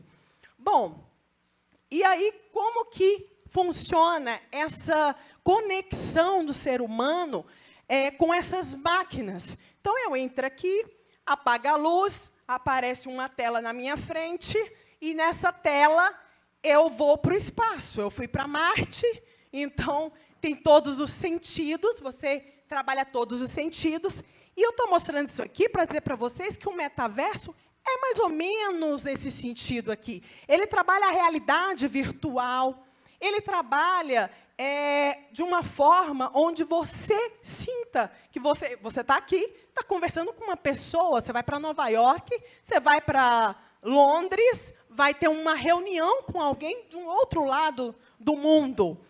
E como que o nosso cérebro está preparado para isso, se ele é aquele cérebro de 70 mil anos atrás? E aí o Yuval Noah Harari ele fala exatamente isso. A gente vai precisar alinhar muito essa ideia da tecnologia, do ser humano, muito, porque isso impacta diretamente, inclusive, na nossa saúde mental, a forma como a gente vai enxergar o mundo. Então, a gente precisa saber exatamente como que a gente precisa fazer isso. Primeiro, no livro dele de 21 as lições do século 21, ele fala exatamente que o homem vai precisar de ter humildade. E ontem eu ouvi isso aqui do Renato. Renato da Amazon falou que é preciso humildade. E nós, ultimamente, infelizmente, nós muitas vezes buscamos dizer que nós estamos certo e o outro está errado. E a humildade ela vai fazer toda a diferença para eu entender que, sim, nós somos bombardeados todos os dias. E as empresas, elas estão contratando profissionais para trabalhar o comportamento humano. A inteligência artificial ela é baseada no nosso cérebro, totalmente. É baseada no nosso... A neurociência, ela surgiu há pouquíssimo tempo. É diferente da neurologia. A neurologia, você estuda cérebro, doença, outras coisas. A neurociência, até pouco tempo, era até proibida, porque era uma forma, as pessoas achavam que, absurdo, né? Achavam que, enfim, isso iria prender o espírito das pessoas, era assim que se acreditava. Somente na década de 70, 80 e 90 que começou a se estudar realmente a neurociência. E é a partir disso que o Facebook, o Netflix, todas essas empresas estão com neurocientistas contratados para exatamente saber e desenvolver como que ele vai te conquistar. Então, quando você entra na sua rede social, você simplesmente como o Renato da Amazon falou ontem, você está sendo captado. Ah, mas eu não sou esse tipo de gente que vou sofrer manipulação. Nosso cérebro é de 70 mil anos atrás. E os cientistas, eles hackearam. De que forma? Eles descobriram que nós temos uma estrutura bioquímica no cérebro e estudam a parte de psicologia comportamental. E essa bioquímica do cérebro, existem inúmeros neurotransmissores, hormônios que regem as nossas ações. E nós estamos muito focadas em chamada que a gente chama de heurística, que é as nossas tomadas de decisões são feitas por emoção. Ah, mas eu sou razão. Eu falo muito isso, né, para os meus alunos. Você é emoção ou você é razão? Todos nós somos emoção. Não tem como tirar isso. Nós somos envolvidos diretamente. Por exemplo, a dopamina, que é um neurotransmissor, hormônio do bem-estar, ele é o que causa aquela vontade de você ficar no celular, sabe? Olhando, meu Deus, quem me curtiu? Porque a partir do momento que você recebeu uma curtida, 2 curtidas, 3 curtidas, você está ativando sua dopamina. E aquilo ali está te deixando com bem-estar. Exatamente. Nós somos regidos por esses hormônios, por esses neurotransmissores. Nada é por acaso. Se eu pegar essa água aqui agora, houve aqui inúmeras transformações no meu cérebro bioquímico para que eu pudesse pegar isso aqui. E outra coisa, quando eu falo de heurística, eu estou falando que eu tomo decisão com base nas minhas emoções. Por que eu fui estudar isso? Porque eu queria entender por que o advogado tinha uma resistência tão grande com inovação, com cultura, com gestão. E, a partir daí, quando eu fui estudar cultura organizacional, eu entendi que eu tinha que estudar o ser humano também. E estudar mais profundamente o seu cérebro. E aí, fui aprender isso, estudei com a Carla Tiepo, que é a maior neurocientista hoje do Brasil, e ela passava de uma forma clara, fiz alguns cursos, e compreendi, inclusive, como desenvolver isso nas minhas consultorias, nos meus treinamentos, enfim. E a rede social, hoje, tem existem, inclusive, alguns documentários no Netflix, né, que trabalham Dilema na Rede. Não sei se alguém que já assistiu Dilema na Rede. Dilema na Rede fala muito sobre isso. A pessoa não consegue deixar o celular, ela está ali. Meu Deus, se você posta uma foto, você precisa saber se aquela foto ela foi curtida 1, 2, 3. Ah, eu não sou assim. Todos nós somos envolvidos por isso. A recompensa, circuito da recompensa. Então, as empresas, elas viram isso e elas começaram a contratar neurocientistas para desenvolverem o seu negócio, o seu produto, o seu serviço. E aí, gente, as redes sociais estão tomadas disso. E o Mark Zuckerberg, sabendo de toda a situação aí do metaverso, mudou o Facebook para Meta no ano passado, já prevendo muita coisa que vai acontecer. Então, nossas decisões... Nossa, de repente eu vi ali, comprei um vestidinho amarelo, sei lá por quê. Quantas vezes, ontem o Renato falou assim, será que a Alexa escuta a gente? Eu já ouvi, eu já assisti umas outras palestras dele, ele falou, não conta não, Isa. Mas, gente, será? O tempo inteiro tem coisas que eu pego no celular e assim, mas eu estava falando disso e eu nem digitei. Sabe? Nem digitei. Quantas vezes isso aconteceu com vocês? Eu estou precisando de... o dia desse eu estava falando, gente, estou precisando de uma massagem, que eu estou tensa. Apareceu um monte de... Quando eu abri, apareceu um monte de produtos de massagem de pescoço. Eu falei, eu nem escrevi. Então, o tempo todo nós estamos sendo bombardeados. Privacidade hackeada. Fala a história do Cambridge Analytica, como a política nos Estados Unidos ela foi mudada através enfim, pegaram dados das pessoas.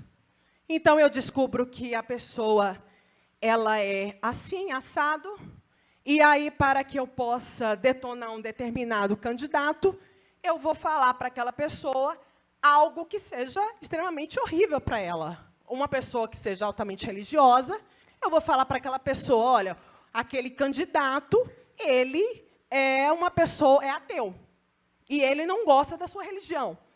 E é isso que veio acontecendo a partir dessa história de Cambridge Analytica, que está a privacidade hackeada, que está no Netflix, e como que isso vai envolvendo o nosso dia a dia, como as nossas tomadas de decisões, elas acontecem baseadas nas emoções, sim, nas nossas experiências, e, a partir disso, a gente tem que, então, entender, Isis, mas e aí? Eu vou jogar minha Alexa fora? O que eu vou fazer, né? E aí, mais uma vez, trazendo aquele conceito que o Renato falou ontem, a gente precisa ter humildade para saber aceitar o que é diverso. Nós não temos a verdade absoluta, porque a nossa realidade não é a realidade do outro. A nossa experiência não é a experiência do outro.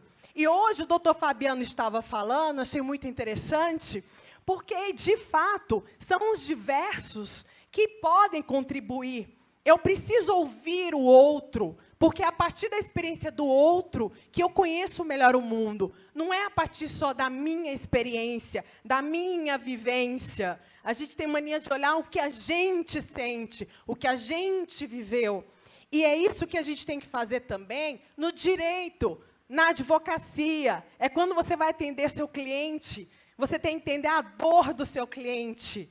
Muitas vezes a gente olha para a nossa dor. Ah, porque se eu fosse ele, você jamais vai ser ele. Jamais.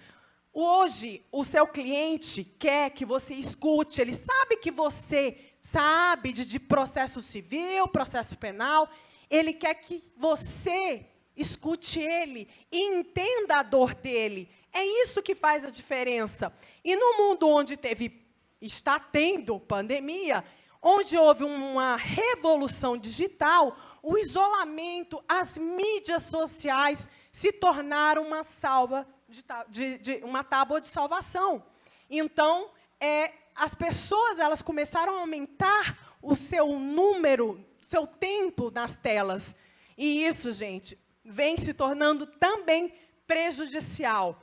Para quem trabalha no online, é sempre bom, quando você estiver ali entre uma reunião e outra, entre 30 e 30 minutos, levantar, dar uma volta, beber uma água, porque o nosso cérebro é de 70 mil anos atrás.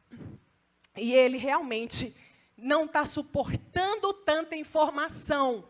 A gente precisa ter foco. A gente precisa ser humilde para ouvir os diversos. A gente precisa estar aberto ao novo.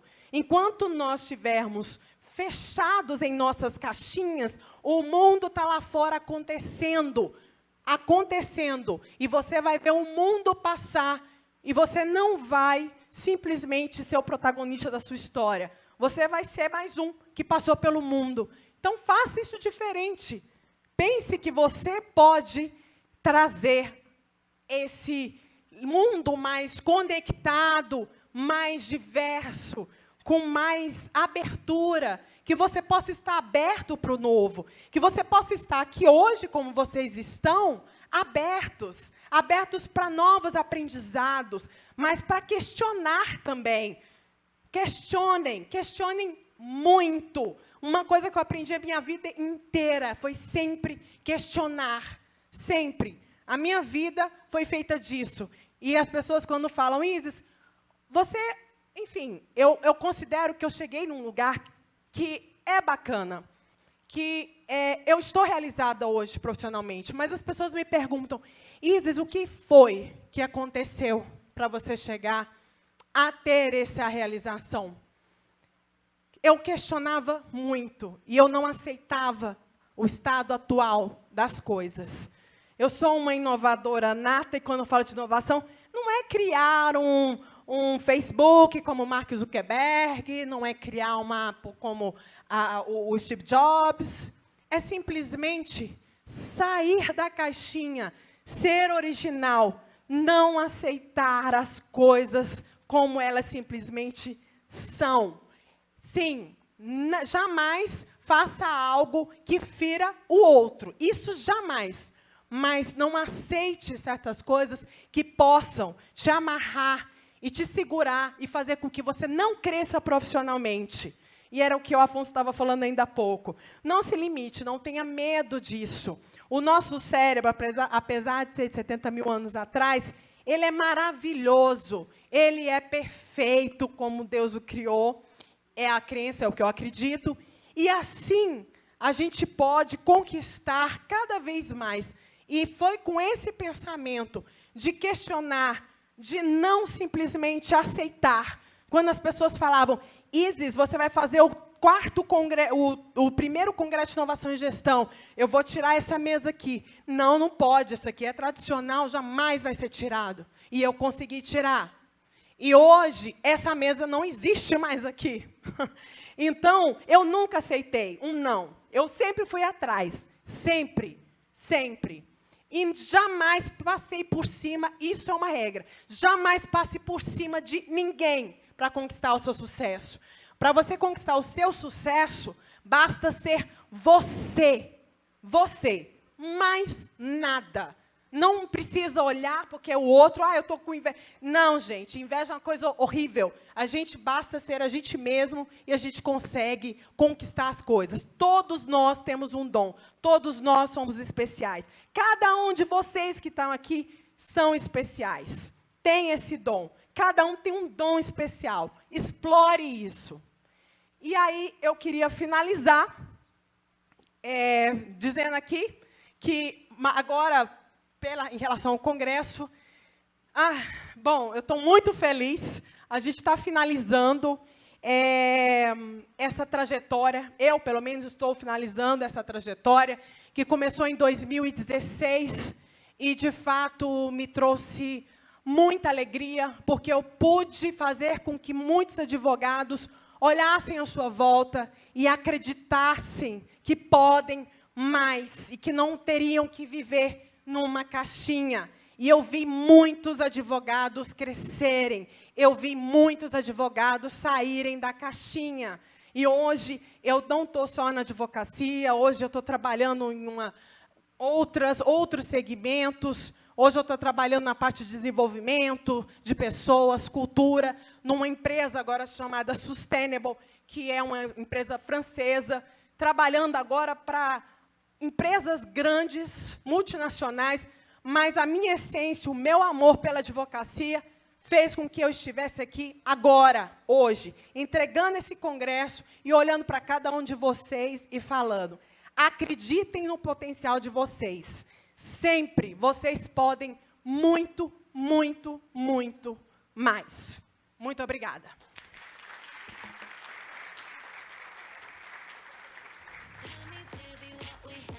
Doutora Isis também tem anjo e vai receber uma lembrança e o seu certificado de participação como palestrante deste 4º Congresso de Inovação e Gestão Jurídica.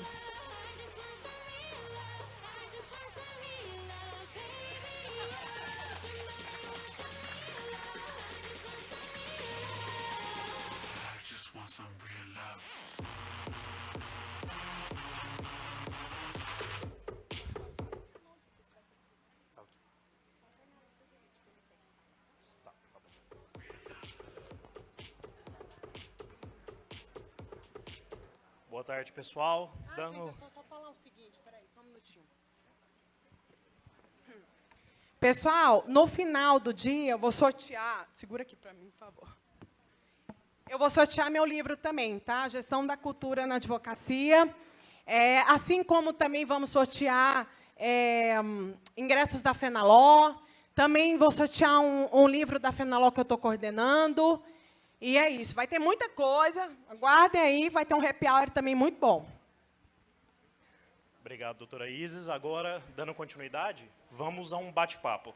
Eu quero chamar aqui agora para um bate-bola e a nossa temática é Prática da Gestão e Liderança em Escritórios de Advocacia. Quero convidar aqui ao palco o nosso moderador, jornalista jurídico, João Camargo Neto.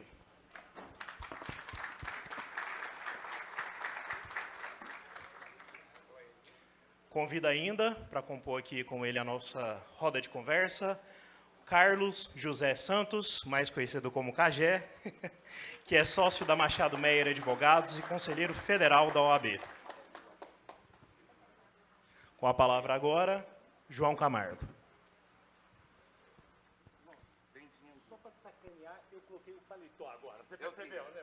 Percebi e comentei com um amigo.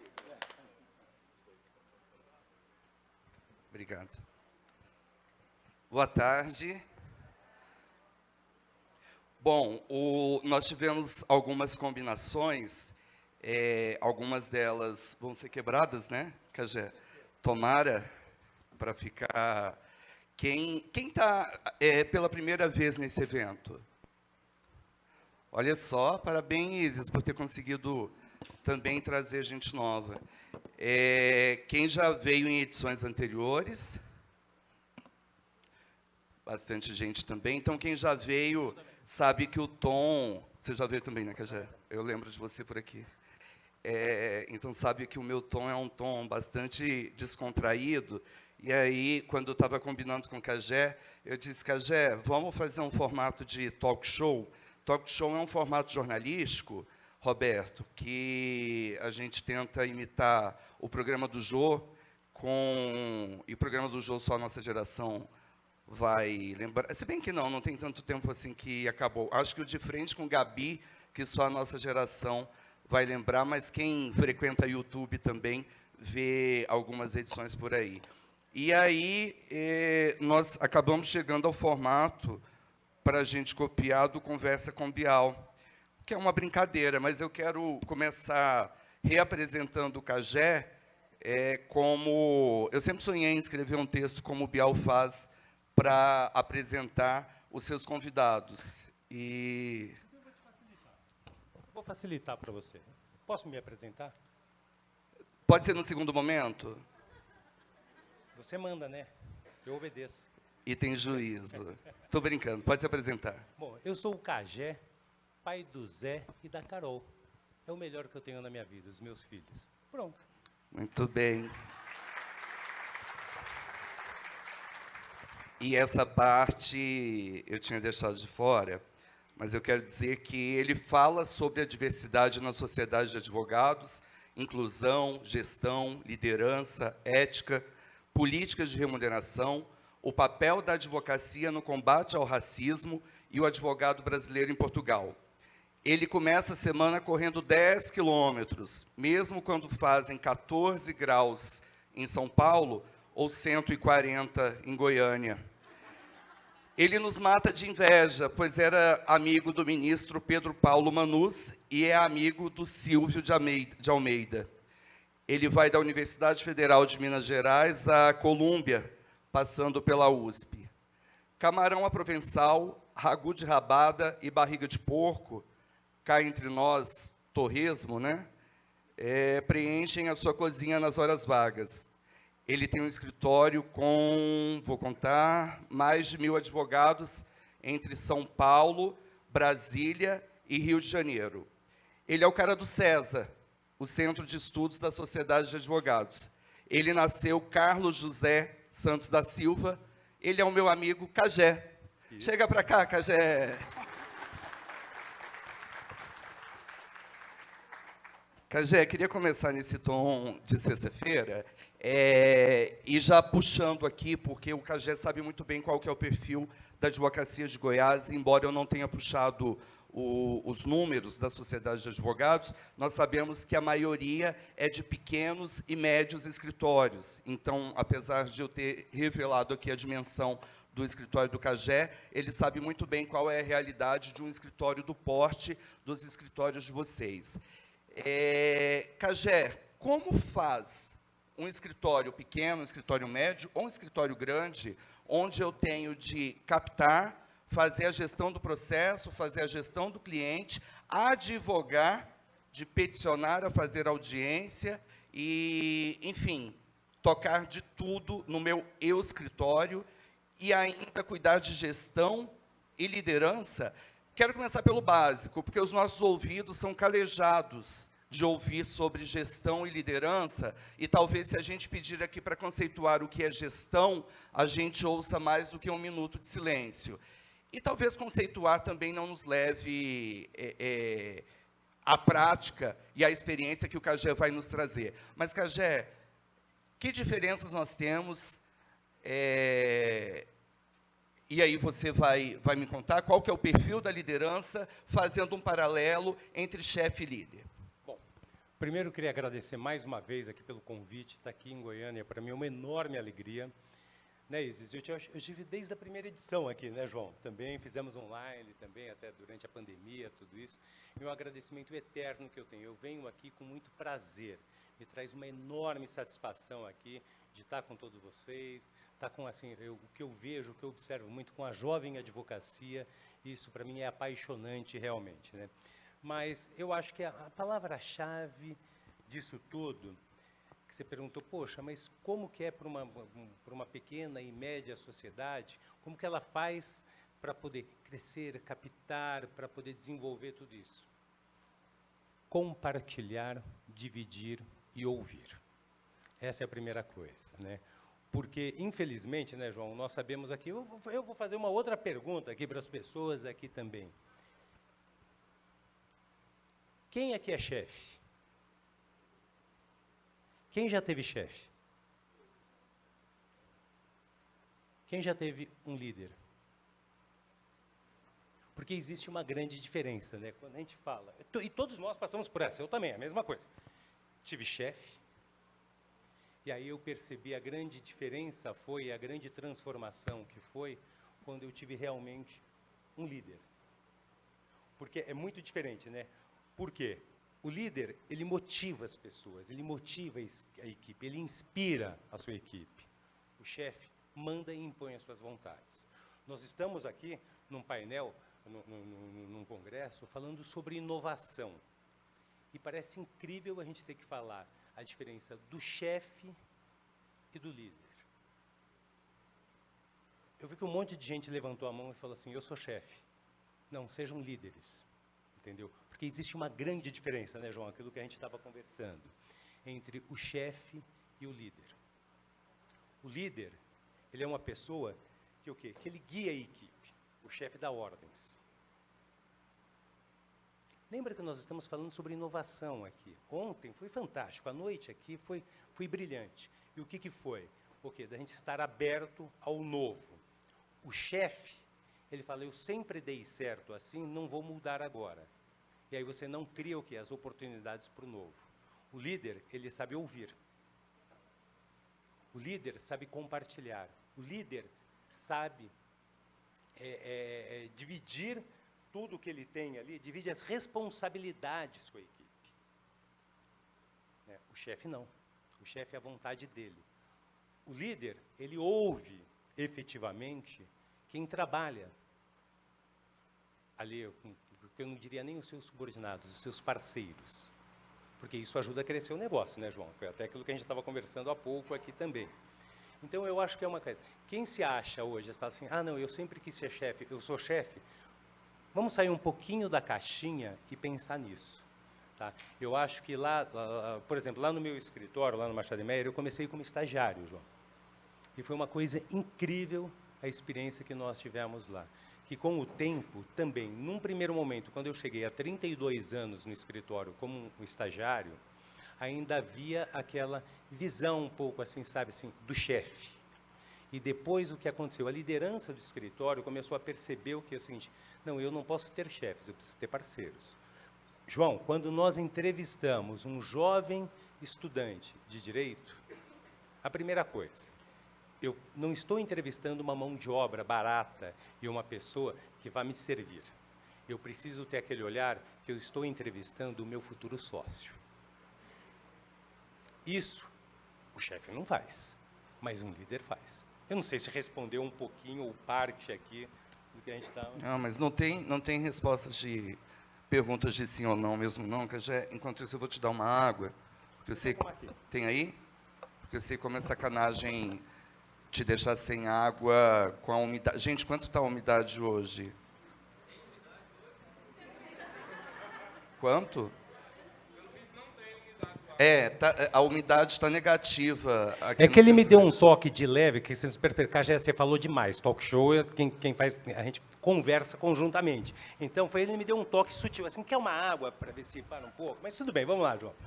O Cagé está traumatizado comigo sem me conhecer. Imagina quando conhecer Lara.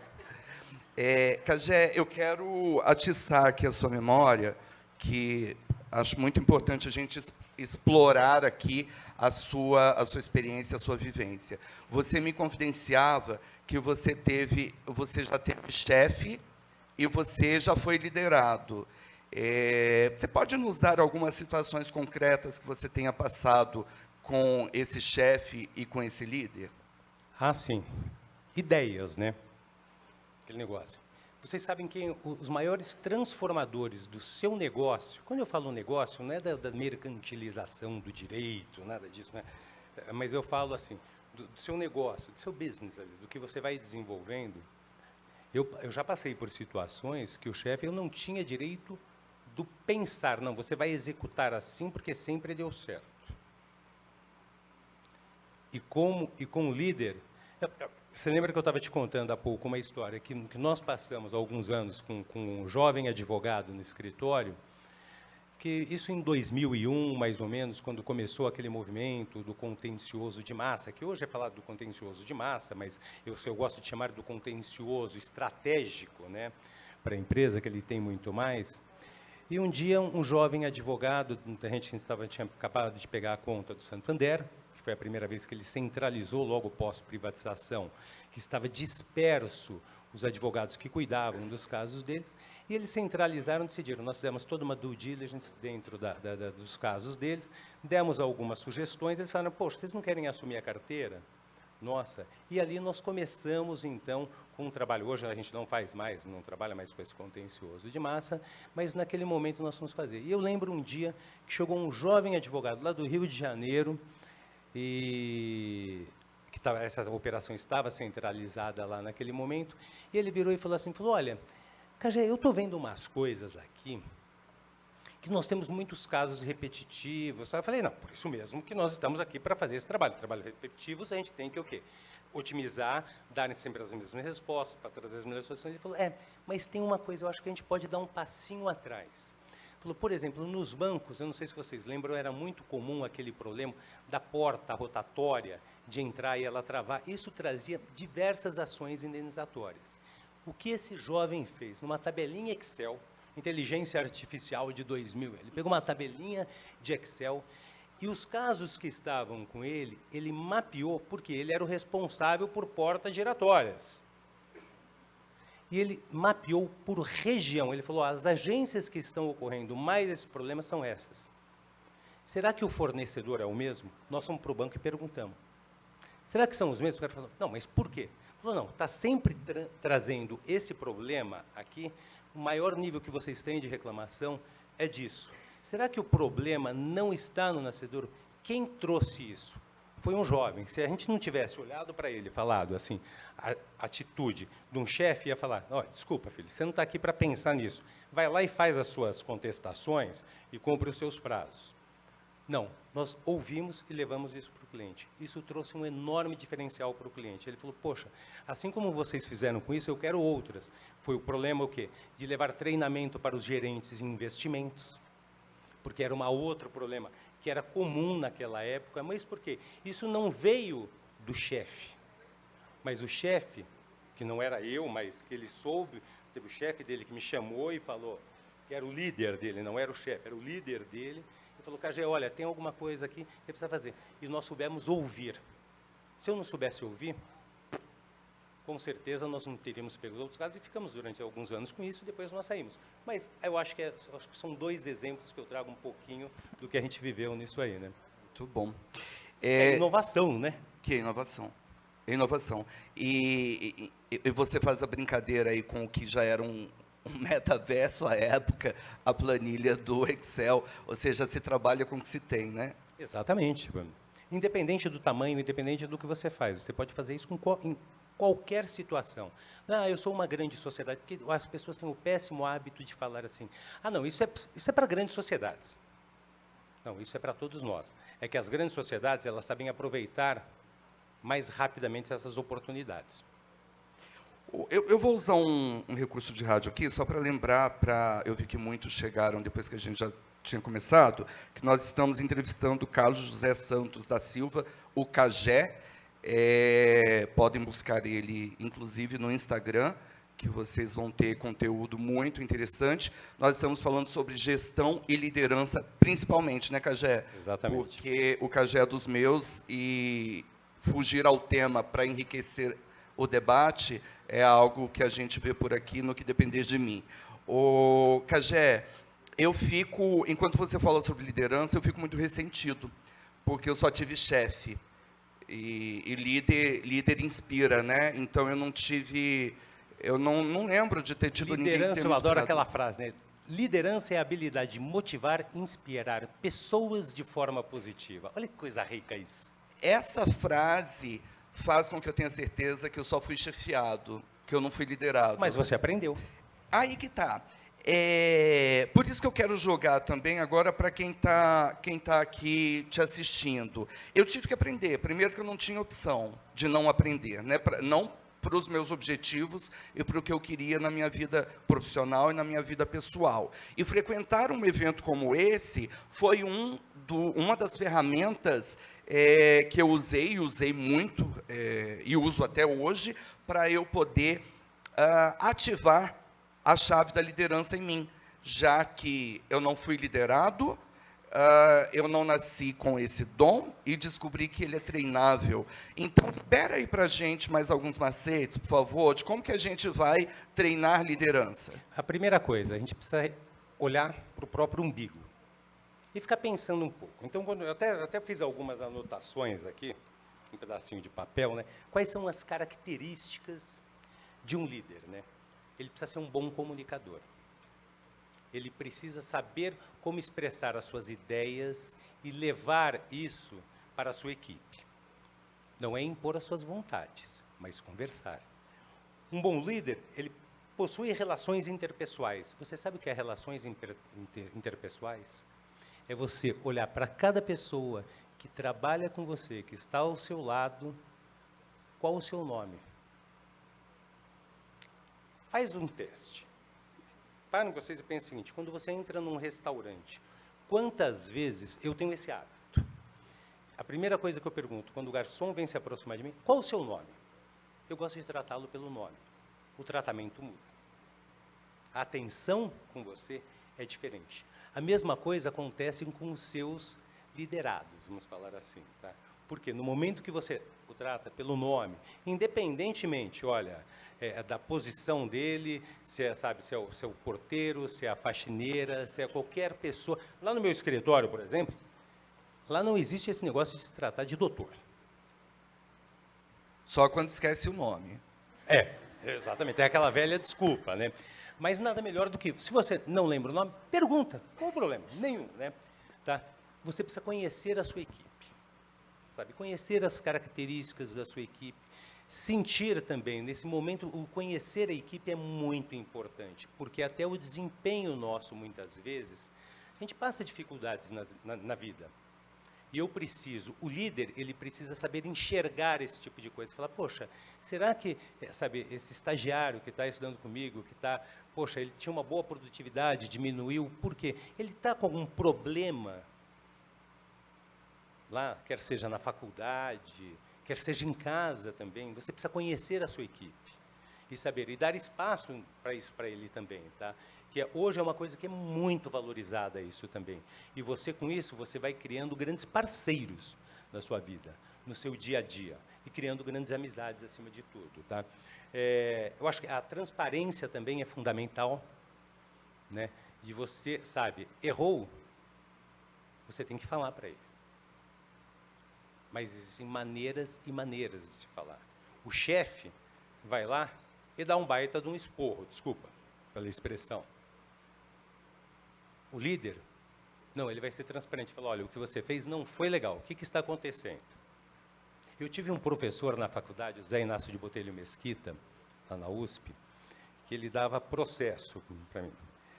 E eu lembro assim que ele acabava assim, quando vinha a correção das provas, ele fazia assim, ele corrigia as provas e ele comentava cada uma das questões. Ele falava, olha, nós tivemos bons as coisas assim.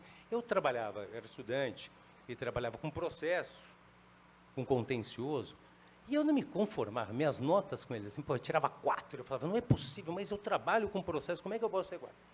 Ele falava o seguinte, ele falava, acabava o final assim, ele fazia a correção com todo mundo, comentando as respostas, todo mundo se questionava, ele falava, olha, por favor, ele anotava o telefone da secretária dele, falou, olha, por favor, se quem quiser fazer uma revisão de prova, ligue para minha secretária e marque um horário. A primeira vez que ele colocou isso, João, peguei e falei assim, imagina se José Inácio de Botelho Mesquita vai ter tempo para atender um estudante no escritório dele para discutir a prova. Mas naquele desespero, né, João? A gente vai. E ali eu descobri a diferença de um professor e de um mestre. Porque eu fui, no horário marcado, eu estava lá com ele e ele conversou. Ele teve aquela preocupação, ele falou, bom, por que você deu essa resposta? Por que você fez isso? Aí você explicava tudo, ele falou, mas pensa no seguinte, isso, aquilo, papá. Olha, será que o seu erro não foi esse? Ele fazia você raciocinar, saía de lá, eu falava assim, poxa, mas ele pegava a caneta, ele riscava a nota, falava assim, professor, não precisa riscar, eu fiz errado. Ele falou, não, mas você teve uma boa argumentação, você veio até aqui, e é isso que a gente precisa fazer no direito, nas relações. Então, o líder e o mestre, que eu falo da diferença do professor e do mestre, é essa. É ele saber, é dialogar, e assim, eu não sou o sabedor de tudo, né? Eu acho que é um pouquinho disso aí, né? Cagé. É um bom ouvinte, né? Acima de tudo, né? Eu falo pra cacete, viu, gente? Mas precisa ser um bom ouvinte, acima de tudo, né? Olhando aqui para o nosso público, para a nossa plateia, eu vejo muitos advogados que atuam em dupla. São sócios que tocam o escritório ali em todas as suas atribuições.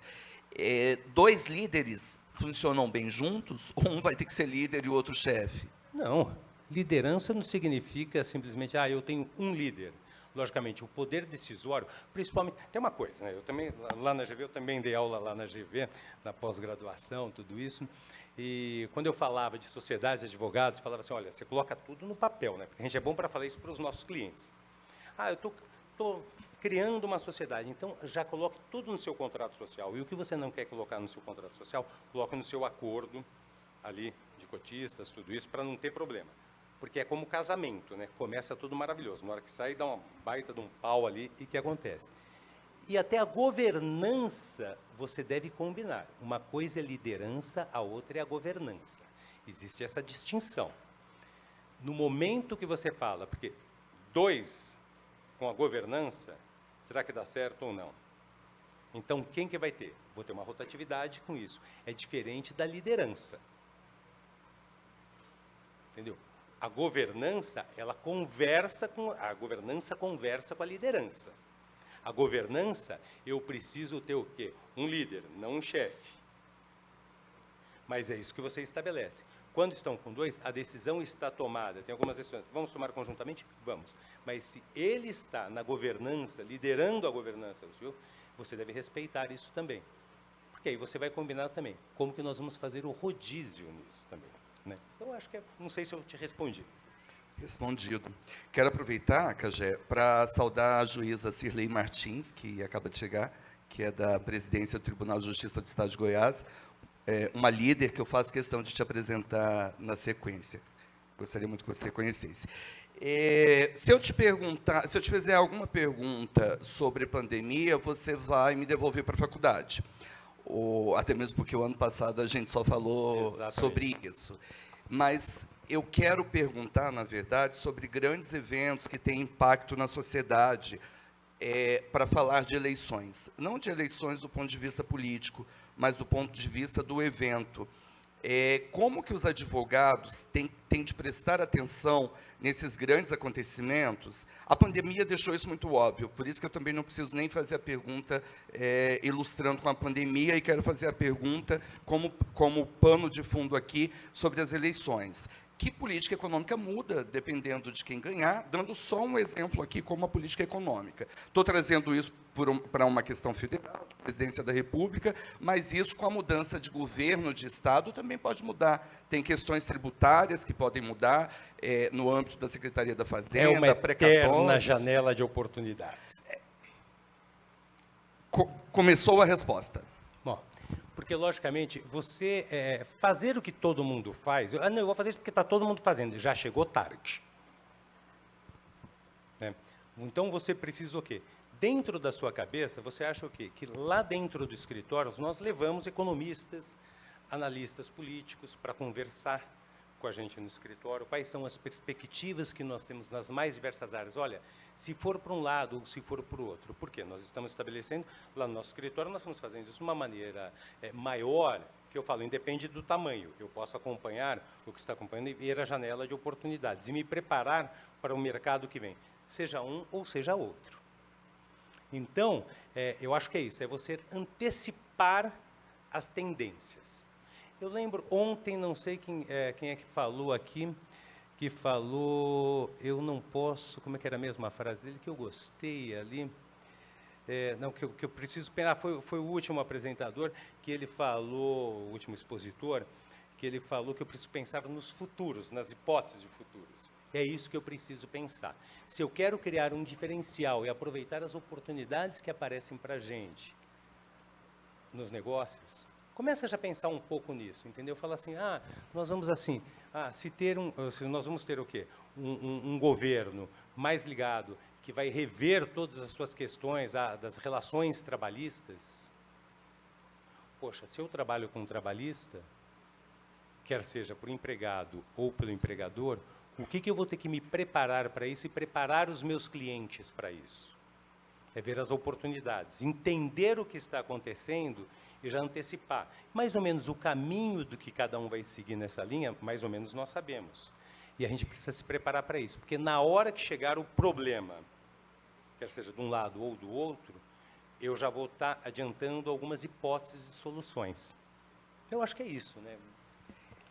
Já eu preciso encerrar, mas quero te fazer a última pergunta, então. Já mostraram a plaquinha de 5 minutos? Eu nem vi. Nos pouparam dessa. Então tá bom. Bom, como não mostraram, a gente pode considerar também que eu não estou vendo o marcador ali, né? É ali em cima? Não, mas não se preocupa com isso não, é problema meu. Agora eu vi, pô. É o problema, eu estou de lente, entendeu? E ela ainda está bem úmida, porque daqui a pouco eu não enxergo mais nada, né? Mas faz de conta que eu não vi. Deixa comigo. Cagé, para crescer, um escritório precisa ficar independente dos seus sócios? Sim. Uma sociedade, o nosso escritório, desculpa te falar no meu escritório, eu não gosto de ficar, mas o nosso escritório fez 50 anos agora esse ano. E o que acontece? A primeira preocupação que os sócios fundadores do nosso escritório tiveram há 20 anos foi o quê? É pensar na sucessão do escritório. E pensar no Machado Meyer de amanhã. E aí você ir passando o bastão. E a única maneira de você crescer é efetivamente quando você vai crescendo o bolo, você vai dividindo, todos vão tendo uma coisa melhor. Então, o pensar no futuro. Uma das coisas que a gente precisa perder é aquele negócio. Eu tenho ações da Petrobras. Eu sou dono da Petrobras? Eu sou um acionista. Eu sou dono do Machado Meyer? Não. Eu sou um sócio do Machado Meyer que está produzindo ali. E é esse pensamento que eu preciso ter. Se o dia que você tiver o pensamento, eu sou o dono do escritório, gente, repensa. Senão você não vai crescer. A gente só cresce com parceiros, com pessoas ao lado. Tá? E a forma de administrar o escritório, sabe? Teve um determinado momento, mais uma vez eu vou falar, que foi o quê? Eles tiveram o espírito da liderança. Eles chamaram a gente, os sócios, há 20 anos, e falaram, o negócio é o seguinte, nós estamos fazendo um plano de sucessão para o escritório. Os próximos 5 anos, nós vamos revezar, eram 3 sócios fundadores que estavam vivos, tal, e falaram assim, nós vamos revezar durante um tempo que nós vamos estar no conselho do escritório. Vamos revezar nos primeiros anos, depois nós vamos sair. A decisão vai competir a vocês, aos jovens que estão trazendo. E nós vamos continuar. E fizeram a projeção, sabe do que deles? Da retirada, foram eles que fizeram a proposta de falar, olha, naquela época eles fizeram a proposta com 65 anos, que a gente percebeu depois que foi um erro aquilo, porque há 20 anos, uma pessoa de 65 anos, a gente imaginava já uma pessoa velhinha, né? Hoje não mais. Ela está assim no alto dela do crescimento. E aí nós estendemos até os 70 anos do afastamento compulsório do escritório, não é simplesmente da administração. Chegam aos 70 anos, eles se retiram completamente do escritório. Entendeu? Por quê? Pensando na continuidade do negócio, na continuidade daquilo que eles construíram. Eu acho que é isso, né? Bom, eu entrevistei Carlos José Santos da Silva. Cagé, muito, muito, muito obrigado e seja bem-vindo sempre a Goiânia. Muito obrigado. É só convidar que eu venho, eu sou facinho, viu? Pessoal, muito obrigado e até a próxima. Agradecemos a presença dos integrantes desse bate-bola e convidamos os anjos a fazerem a entrega do certificado de participação e da lembrança deste 4º Congresso de Inovação e Gestão Jurídica.